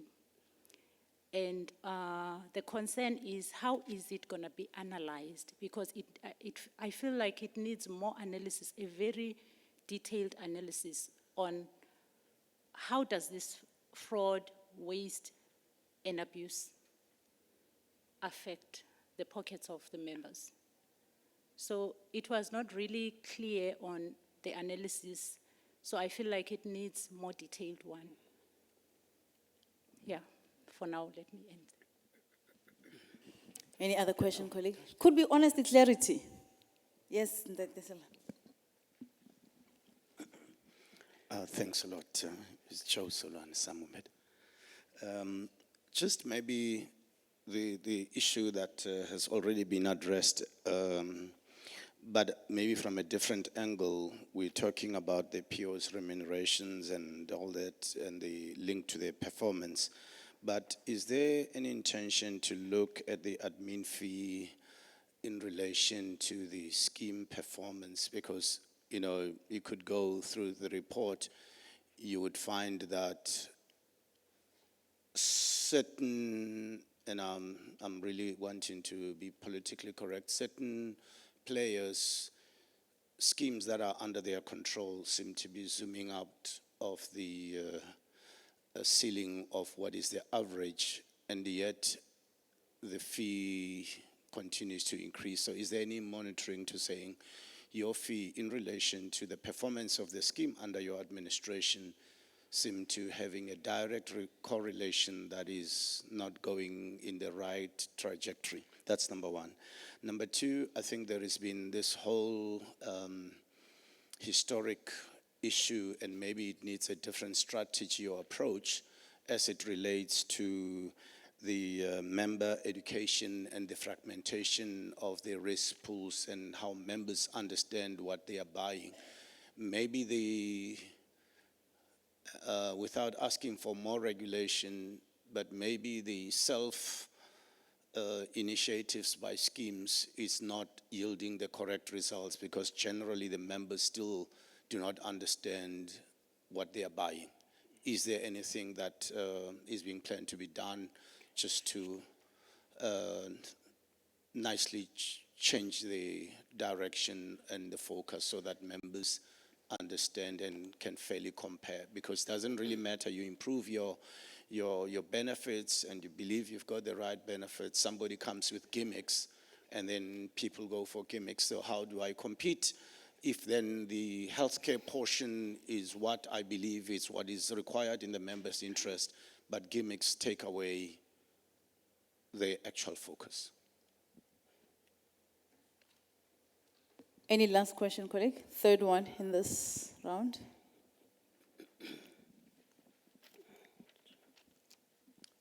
Thank you. My name is Buitumelo Ntswane. I am from First Care Courier Pharmacy. I have noted with great interest that the performance of medical aids with regards to the coverage of HIV and AIDS treatment. I think the 1990 target is almost being achieved. But I wanted to just ask what other interventions are being put in place to address hypertension, hyperlipidemia, and diabetes.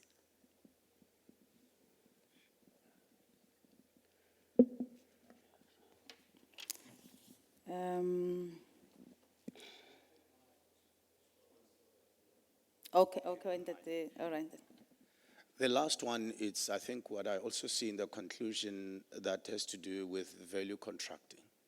How can it be enforced that the contracts that schemes have with the various service providers now almost have to say, show us the value, so that each party then starts justifying that value. And it's not only justifying, but it being monitored as per those predetermined objectives. So that one, quite clearly links with the first portion of the schemes, the administrators and their relationship to the performance of the schemes that they administer. All right. Colleagues, you've heard all the questions? Yes. Okay. So, can I go and talk? Yeah. Yeah, so the first one I really want to touch on is the whole issue around the out-of-pocket payment subjected to members of medical schemes. Like I indicated in my last slide, it's really an area of concern in a number of ways. The first one is that by the way, we have analyzed the data, we are able to provide it at scheme level. We're able to tell you which scheme is paying higher out-of-pocket payment compared to other schemes. So in the main, if you look at the health market inquiry findings, they talk about transparency, whereby some of this information is made transparent, so that an ordinary member of a medical scheme, for instance, is able to compare various schemes and say, scheme A compared to scheme B. A lot of the times they're subjected to higher co-payment. Then you're able to make an informed decision in terms of choosing, whether it's at plan level or at scheme level. So one of the first remedies is to basically make this information visible, as outlined in the health market inquiry. But it's an area of concern in a sense that if you've got, for a typical event like a GP visit, for instance, you get subjected to a co-payment of as high as 40%. That means if you contribute 100 rands, basically if the claim is 100 rands for a GP event, you are still as a member subjected to 39 rands, which is still high, and yet you still pay premiums.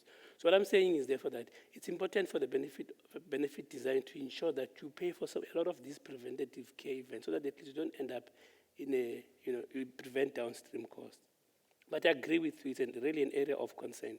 But one of the remedies is to beef up benefit design, make some of this information visible and transparent to members, so that at least a member is able to compare. And some schemes, for instance, then I will be able to do some form of comparison and benchmarking and say we are far off the norm. And then members, as well as maybe the BOT, are able to engage further to find out what are the contributing factors for those high levels of co-payment. And then we also see that in some of the data that we've analyzed, that there's a higher correlation in out-of-pocket payment levels and the number of benefit options that some of the medical schemes have. For instance, there's a medical scheme that's got a significantly high number of benefit options. And also the level of co-payment for that medical scheme is significantly high. But again, it talks about the complexity of the product itself, whether members clearly understand what they are covered for, or it talks about the richness of benefits. So it's a couple of underlying or contributing factors. But in the main, is to really engage on this thing, empower members to be able to make informed decisions and be able to interrogate as well as and engage with the scheme in terms of what they are covered for. But indeed, I agree with you, it's an area of concern that needs significant attention and improvement. The other question I want to attend to is the one on, I think about what are schemes doing in terms of managing the other chronic conditions.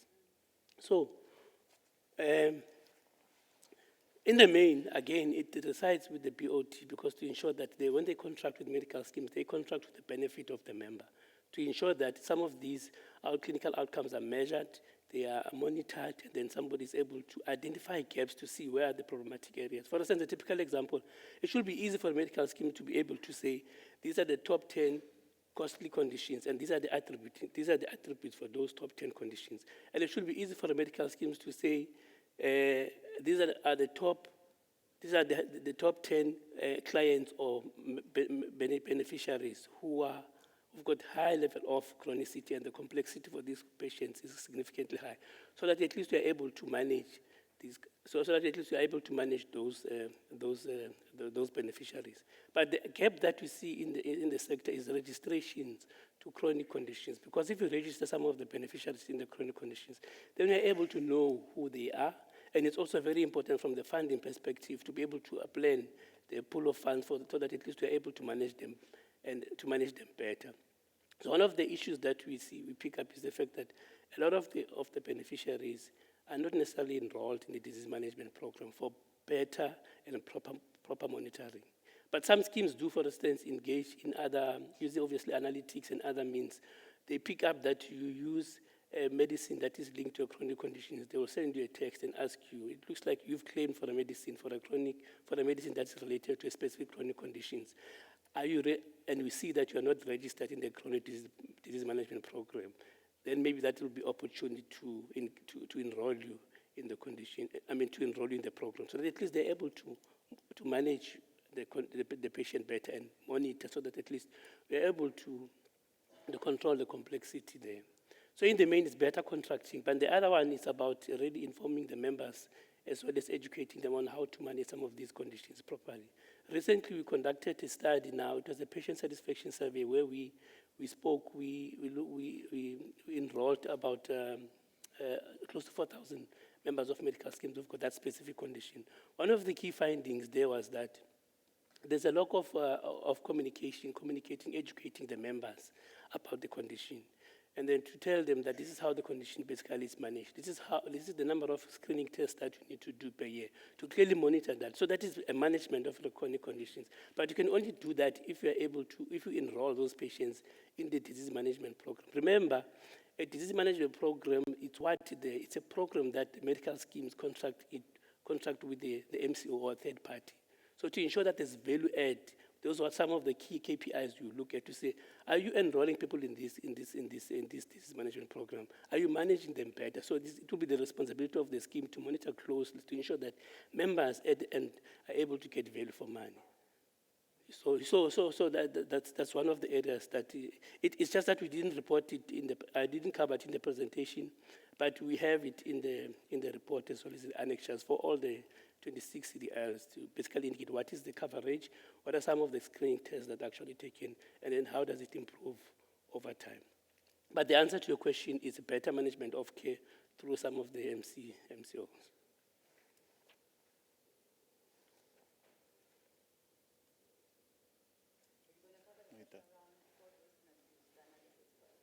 Yeah, let me maybe start and then he can finish on that. I think let's agree that, until we know as much as we need to know around fraud, waste, and abuse here, a lot of the interventions that we want to put in place may not succeed. So there is room, yes, for further research in terms of the root causes, in terms of the contributory factors, so that we can understand. But I don't think we need to wait until all of that is done before we start intervening here. We know in broad terms here that there's a figure that's bandied around of about 15% of the claims being associated with fraud, waste, and abuse. And for me, I think that's a good start here. But the concern around fraud, waste, and abuse, from a regulator's perspective here, is that when there's fraud, waste, and abuse here, it means you get your high claims, ratio, and what it does is it comes back to the member that they have to contribute more each year for the same kind of services that they had in the previous year. And if we regulate in support and in the protection of member interest, that should be our, one of our focus areas. So we will get there. Yeah. For a start, we've started with the summit, we've set the rules in terms of the charters, and I think once we've done with the second summit, where we've produced these codes of good conduct, then we're able to utilize those outputs to regulate even tighter and be able to adjudicate in terms of the various disputes that may occur. But I think it's also important to also understand that Section 59 investigation is going to give us recommendations that will allow us to make whatever changes in terms of the Act and regulations and be able to provide a uniform understanding and interpretation of how that Act should read. So in a sense, we also see that as a key part of the addressing of fraud, waste, and abuse. But just at the policy level, out-of-pocket expenses should really be one of our key focus areas. Because Michael was making this narrative that here you are, you make a contribution of 100 rands to a scheme. But when you are accessing services at various points, you are actually being asked to pay more. And I know at an individual level that may look trivial. If I've got flu and I avoid going to a GP and I go straight to a pharmacist and I buy whatever flu medication, in addition, they ask me, pay 30, 40 rands. In many instances, all of us just pay that amount and go. But the figures that you're seeing there are actually even an understatement of the actual figure, because these are based on claims that were lodged at schemes and were rejected. But how many of us go further after paying that 40 rands or whatever, go and claim at the scheme? Very few of us do, yeah. So until we've got all of those figures, the true value of out-of-pocket expenditure will not be known. But we know that international bodies like the WHO actually say if you don't control that, these out-of-pocket expenditure, then you're contributing to the poverty levels in your country. Because 40 rand at the transaction may seem to be nothing. But if you've had a procedure and you have to pay in addition hundreds of thousands of rands, that will certainly hit your pocket. So I agree. I think these are research areas that we need to get to. But we need cooperation of the key stakeholders here to provide us with the information that we need. Remember, CMS only reports what it gets here. And at this stage, we are getting aggregated claims data. And that's where most of our analysis comes from. But we need to get granular, data that will be able to give us much more detail. I think some of the questions that were being raised by Tate Joe Silwane are quite interesting. And in the main, are also making reference to the recent HMI report. And I don't want us to sit and debate that here, but I think we're noting some of these things. Because in principle, when the HMI report says, let's reduce the number of benefit options, let's have one single standard, basic option across all schemes, and reduce, consumer confusion. It says the impact of that is that schemes will start competing on the basis of costs, price, and quality, instead of risk avoidance. So you cannot argue against that logic. And obviously, CMS is busy with projects that are aimed at addressing this here. We've got the project, on consolidation called standardization and simplification of the benefit options here. And the work that we're doing is aimed at addressing and advising the industry. How do we move from the current 230 plus option here to a sizable number of options which would contain this basic one? So that as a consumer, at least you've got a fairly good sense of what is contained in terms of the entitlement to these options here. But I think even things like trying to link, the admin fee with the performance of a scheme, it's something that we can look at here. But I think that the issue around those kinds of, a project is firstly understanding what do we mean by scheme performance. Should we give you a positive rating, for instance, if you maintain a solvency ratio of 25%? Some people would say yes, give some points, but others would say, why do you want to reward a fish for swimming? It's a statutory requirement. Let's look at other things. How many complaints are coming from your scheme? How many, governance, issues are being raised? When we do inspections, what do we pick up? But we can work on the matrix. I know internally there's work that we're doing to come up with some kind of a regulatory matrix where we say, if we look at all these 78, 79 schemes, if we wanted to pay more attention, to specific schemes, what would be the things that drive us there? So we're working on that kind of a matrix. And I think if we are able to agree on a performance matrix, then we can start saying, how do you plot this performance matrix versus admin fees? And logically, as you put it here, if the scheme is performing well, then perhaps those people that are assisting the scheme to reach those targets here should be given an admin fee that is, a commensurate with that effort. But you can't have a high admin fee, but when you look at, the matrix of that scheme in terms of performance, you find that they are poor. So obviously, it's a point that we can have a look at here. Yeah, thanks. Yeah. So can I also come in? So the other, I just want to also add just 2 or 3 points what the registrar has said with regards to fraud, waste and abuse. I know a lot of the times it's almost like the types of investigations that will be looking at your supplier and the demand side.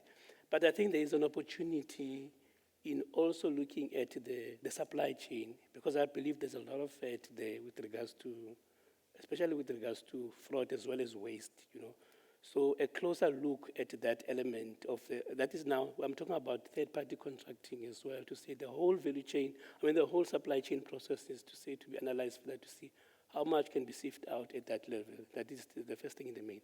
But what again it talks to these elements of non-admin costs, because what we have seen with regards to the risk matrix that Dr. Kabani is talking about is that a lot of the times, if you were to rank all those medical schemes by the risk appetite or the risk level, for instance, to say what is the probability of a specific medical scheme to fail, one of the lead indicators there in that model is your non-healthcare cost. And if you break it down by brokerage fees, by your managed care as well as your admin cost, and then those schemes that rank up high there is those schemes that have got a lot of volatility, whether it's in terms of number of board of trustees over time, or it is a result of the remuneration structures. Because if there's a lot of volatility in the remuneration fees of the board there, for instance, then that is a lead indicator for some of the potential governance issues that may exist in some of the schemes. So in terms of fraud, I think there's also an opportunity to further investigate this third-party contracting to see if there's really indeed value for members. It's also speaking to the question that was raised around how do you manage some of these conditions better, and then also in terms of performance, that is one of the ways, one of the approaches that could be used to assess performance, to see indeed, do medical scheme contract to the benefit of the member, and are those contracts negotiated as well as managed properly? So it's an element that really needs a further zooming in. Yes, Doc. There's one question this side, colleague.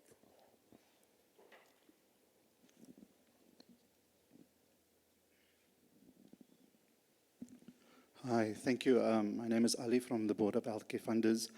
One of the key priorities for us as an industry is obviously growth, especially in the employed but uncovered environment. And as BHF, and one of our key agenda points is, how are we progressing in terms of unlocking that opportunity through benefit design, etc.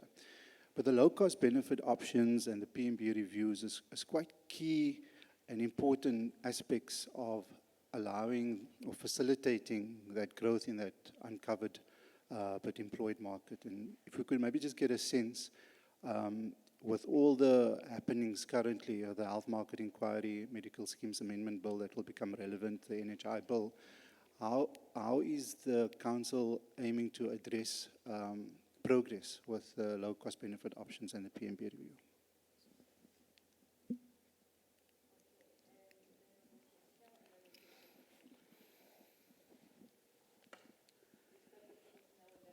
Yeah, sure.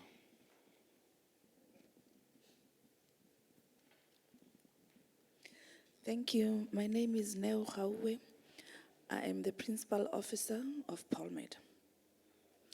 My question or comment is, Council for Medical Schemes direct schemes on how to behave and what to do and what not to do. And the schemes obviously obliged, but there's a caveat or a challenge around direction of providers, which the CMS does not necessarily have control over. Is there any directed intention to at least collaborate with professional bodies to assist schemes specifically in dealing with, we've noted issues of co-payments. So co-payment schemes can only cover up to this much, and providers can charge whatever it is that they deem fit to charge schemes. And members are at the center of this controversy, and they are the ones who are exposed to it. We are also seeing the issue of aging. We're seeing reduction in younger members who are cross-subsidizing. How does CMS intend to at least get to a point where the industry at least collaborate on how to jointly assist in capping the healthcare costs, for instance? Thank you. Thank you. I know it's going to sound very controversial, but it's true. How does CMS or how is CMS going to prevent the situation whereby they get people from BHF getting employed at CMS? Because to me, that's there's some kind of grooming from BHF, and then you are groomed there by the medical aids, elevated to be a regulator. To me, that it doesn't make sense. You work there for the medical aids, as a board of directors there, so to say. then you are elevated to regulate the very same people who were your bosses. I think that's what creates lots of problem or non-efficient regulation in the CMS, because we can go back and check what I'm saying is true. Majority of people who took high positions at CMS, they came from BHF. And again, unless I'm not well equipped, BHF, I don't think it's a statutory body. The statutory body is supposed to be PNC, which is supposed to be under your control as CMS. And that's why, I mean, the likes of probably Discovery, they got their own BHF, so to say. There's two bodies instead of one body, because it's not a statutory body.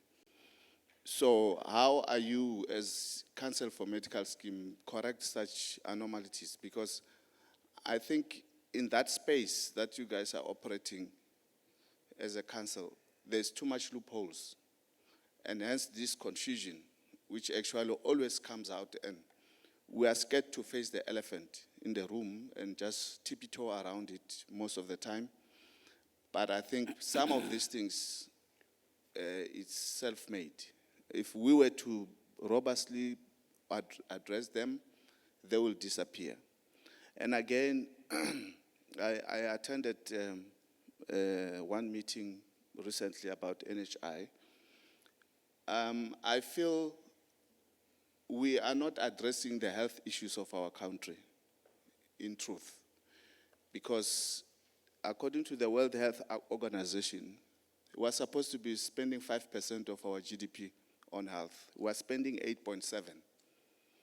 And majority of it goes to the private health care, and which is not benefiting the whole society. It's benefiting 16% of our community or of our population. Now, I think it's high time that we prioritize looking at the needs of our general population, the whole country, not a section of people, because I think also today we're here talking and debating about the 16% of our population and leaving out the majority, which is the 86% of our population. So I'm just saying, putting it on record, that I think as healthcare participants, we should be cognizant of these facts and look at them. But I'll be very keen and happy to hear the BHF issues of promoting people. You have to bet BHF as a stepping stone to BCMS, which I feel it's just not right. Thank you. But on a lighter note, Dr. Kumele, before the serious colleagues respond, really on a lighter note. So I have found out that there is also grooming from CMS to BHF. Shelton there, right in front of you, he is from CMS, he moved to BHF. So maybe it's empowerment, you know, empowerment from CMS to the industry empowering. But it is on a lighter note. Dr. K. Yeah, you know, let me start with this BHF grooming story here. And just say that, you know, unfortunately, this industry that we are regulating of schemes, administrators, managed care organizations, brokers, etc., it's actually a small industry in terms of size. And we've been telling you that schemes are decreasing in numbers. The HMI has told you that there's a lot of concentration, etc., etc. Now, if you look at the people that would be working in that industry, you'd find that there's a lot of movement, you know, between the different schemes. If you advertise for a post of POs, you get a PO from other schemes applying. People that would have worked as, you know, principal officers often find themselves in the administrator side. Those that have worked in the administrator and scheme side end up in the brokerage. Using myself as an example here, I've never worked for BHF, I've never worked for a scheme, I've never worked for an administrator, I come straight from the public sector. So in a sense, you've got this mixed bundle, and I think the Constitution allows for this free movement of people between here. Because you see, if you say to me, if you have worked at BHF or at CMS, you should not work anywhere else in this industry. Then what are we saying about the skills and competencies and earning capacity of these individuals? It's highly restrictive. I think where we should pay attention to is where we believe there's conflict of interest in the manner in which people that are working, for instance, for the regulator, and we see there's no independence, and we think people are captured. Let's put it out there in the open and deal with it. But we cannot, restrict people moving from one entity to the next. You will also see a lot of people in this industry coming from the medical field and other professions. And by virtue of that, when I look, for instance, at the number of POs and people holding key posts in either administrators or schemes, some of them were my schoolmates. Now, would that make sense here to say that there shouldn't be these relationships? I just think let's deal with independence at regulator level. Let's deal with conflict of interest, but make sure that wherever you're placed, you conduct yourself in an ethical and professional manner. But let's not restrict the movement. And then, just coming to the collaboration between CMS here and other health professional bodies and regulators. Colleagues, unfortunately, we cannot sit and pretend as if this industry, that includes service providers, schemes, administrators, brokers, and all these other key players, is well regulated. If it was optimally regulated, there would not have been a health market inquiry. And a lot of the findings that the health market inquiry has made are reality checks for all of us. And I think it would be wrong to start by negating, the findings. But let's rather work with these findings. The truth is, you've got a private healthcare hospital industry that is almost, floating around with very little regulation, apart from licensing at provincial level.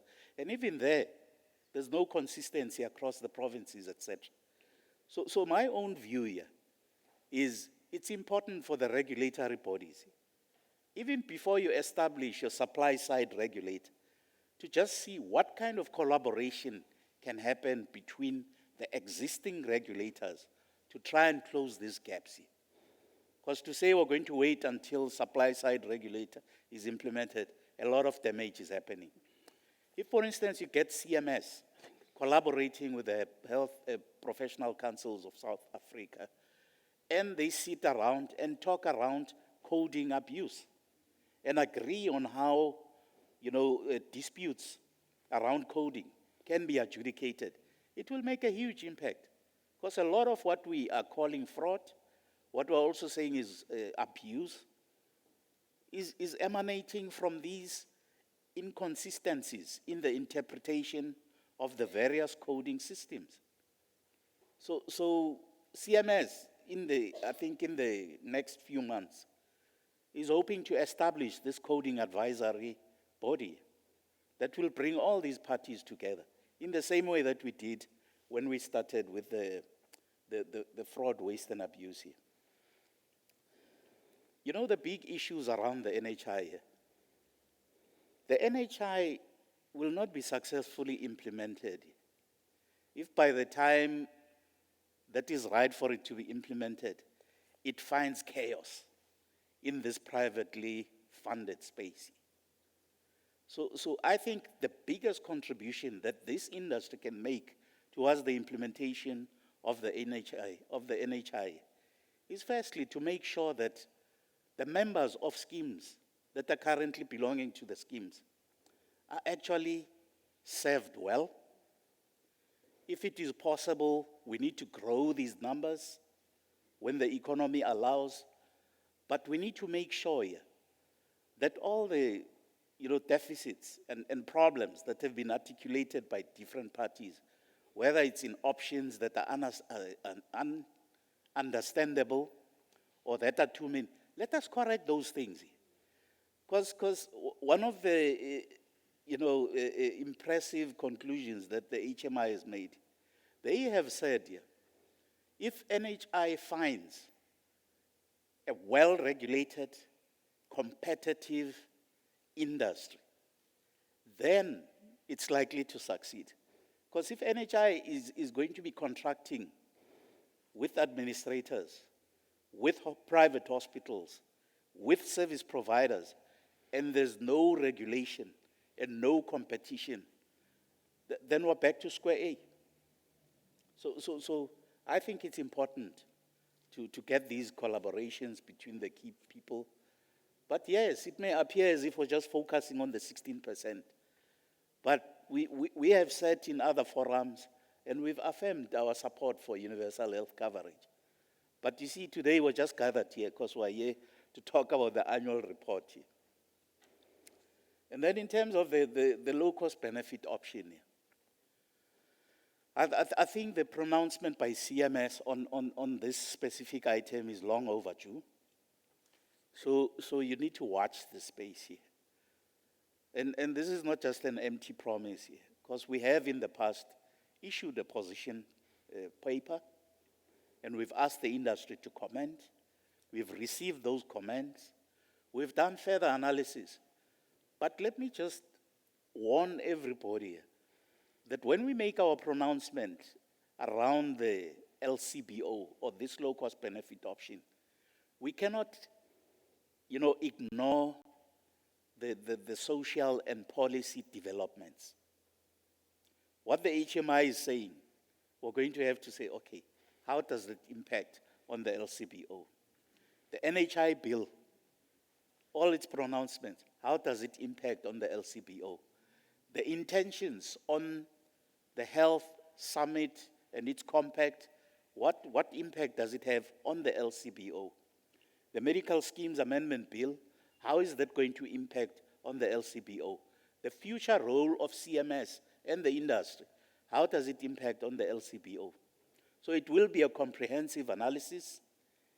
Some of the things, I don't want to talk about now, but allow us to make that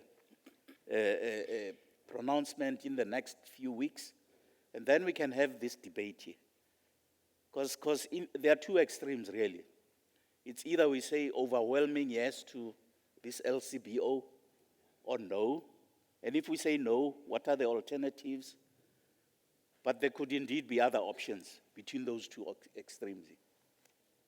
So please be patient. Allow us to, complete our technical work, and then we will pronounce ourselves. We know schemes are impatient because they want to start marketing products and applying for various options, etc. But we understand where you're sitting. Yeah. I don't know if there's anything else you want to.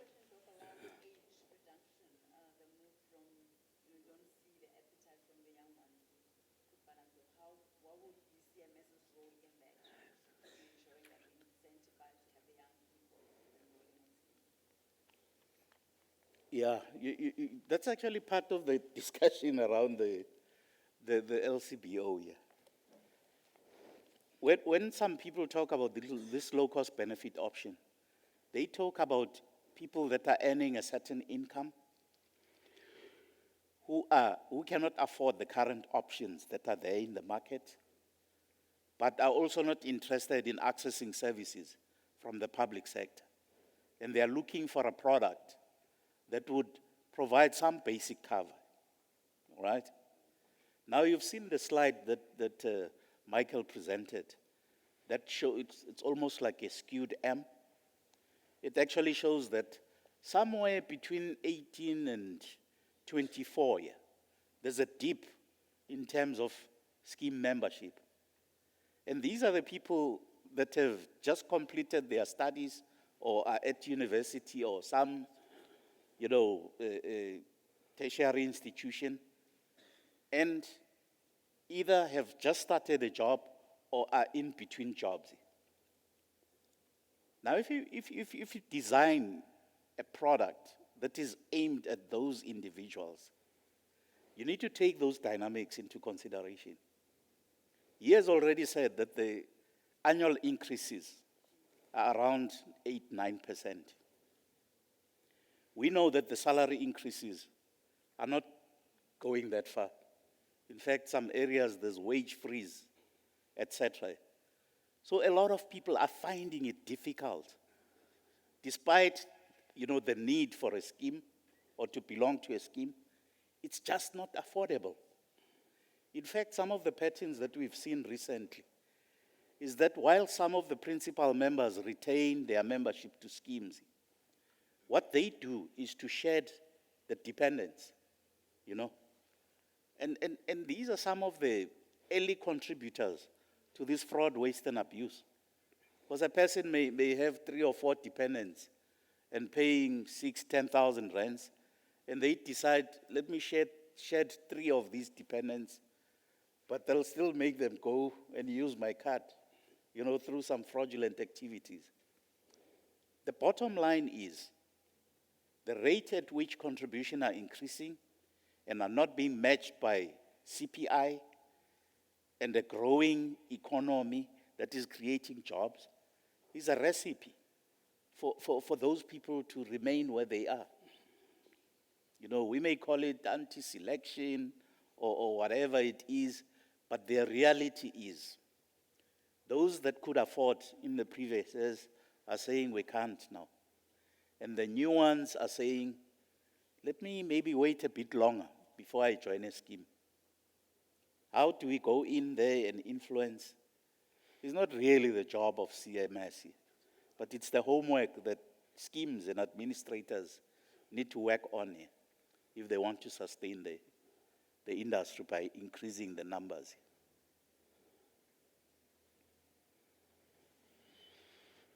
Any other set of questions, colleagues? Oh, but Thank you. I also want to add to the register with regards to this element of the supply side regulator. I think it's a very important issue because having a gap in the market also is an opportunity to innovate. The reason I'm saying is that having a void with regards to regulating the supply side, there's an opportunity also to self-regulate at scheme level, whereby now medical schemes create forum where they engage with providers. And they will monitor this on whether it's on a quarterly basis or monthly basis, whereby you identify areas where there are anomalies, and then you engage in those areas so that at least you're able to intervene and then make significant impact in terms of reducing cost. Because indeed there's an element of supply inducing demand, there's an element of fraud, waste, and abuse. But until schemes themselves self-regulate and then intervene in those processes through monitoring and evaluation programs, then there's indeed an opportunity there. So not having a supply side regulator doesn't necessarily mean that nothing has to be done. There's a lot that can be done at scheme level as well. Colleagues, are there any other questions? Or we're absolutely comfortable with what has been presented to us today? This has been a wonderful session, colleagues. I don't want to lie to you. It helps us a lot. And we always get apprehensive when we have to go to Parliament because we always know that some of the questions are going to be personal. Parliament and their medical scheme, PAMED. So I was hoping yesterday, sidebar, that we won't be asked questions around the medical scheme because every year we do. And I thought new members, and most of them are quite young this time around, but we did get asked about PAMED. And this time around, it was more personal than ever. So I'm glad that we didn't have any very personal questions today. It was really looking into the industry and what this industry's contribution is in the overall access of good quality healthcare to all South Africans. Just a commercial break, colleague, from my side. We take advantage of moments like this because we hardly see you, beautiful as you are. We have partnered with GIPS Business School to offer the Advanced Trustee Training Program. It's important, colleagues, to please be encouraged to subscribe and enroll your BOT members. The HMI report was quite telling and quite scathing around the responsibility of BOT members, that they need to appreciate and understand that one of the biggest responsibility is to make the schemes accountable. We are excited when we see them coming for the first foundation training at CMS. Most of them are very excited also. They've now been given the responsibility of being the trustees in those different schemes. But the honorable responsibility that they now have to embark on, if we don't equip them with information to make sure that they deliver on their mandate, we're still going to have those kind of scathing reports that we received. So we are pleading with you, trying as much as possible to encourage your trustees to come on board. The first session, I think, is taking place on the 2nd or the 3rd of December. We still have some opening. It's important. And this time around, it's really interactive. And what's also very critical is that we've got collaboration, Dr. Kumede, even with the public sector presenters, to ensure that the program and the training is contextualized for all, with a niche focus on the medical schemes and our role and responsibilities in the private medical schemes. Having said that, it's my pleasure and honor to say we've come to the end of the session. There is a wonderful lunch offered, so please don't go home without getting anything.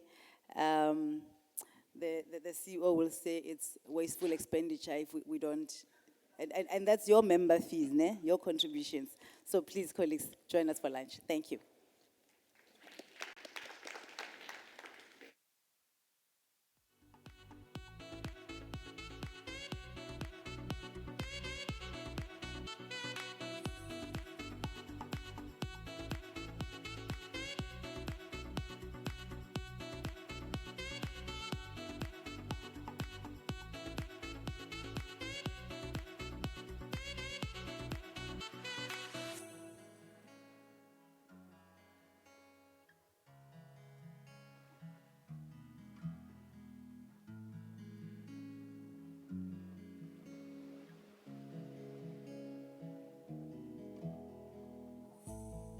Love that takes you higher, I will forever be intertwined with you. Where the sun never goes down and time has slowed down. Would it be too crazy if we decided to stay forever? Decided to stay forever, forever.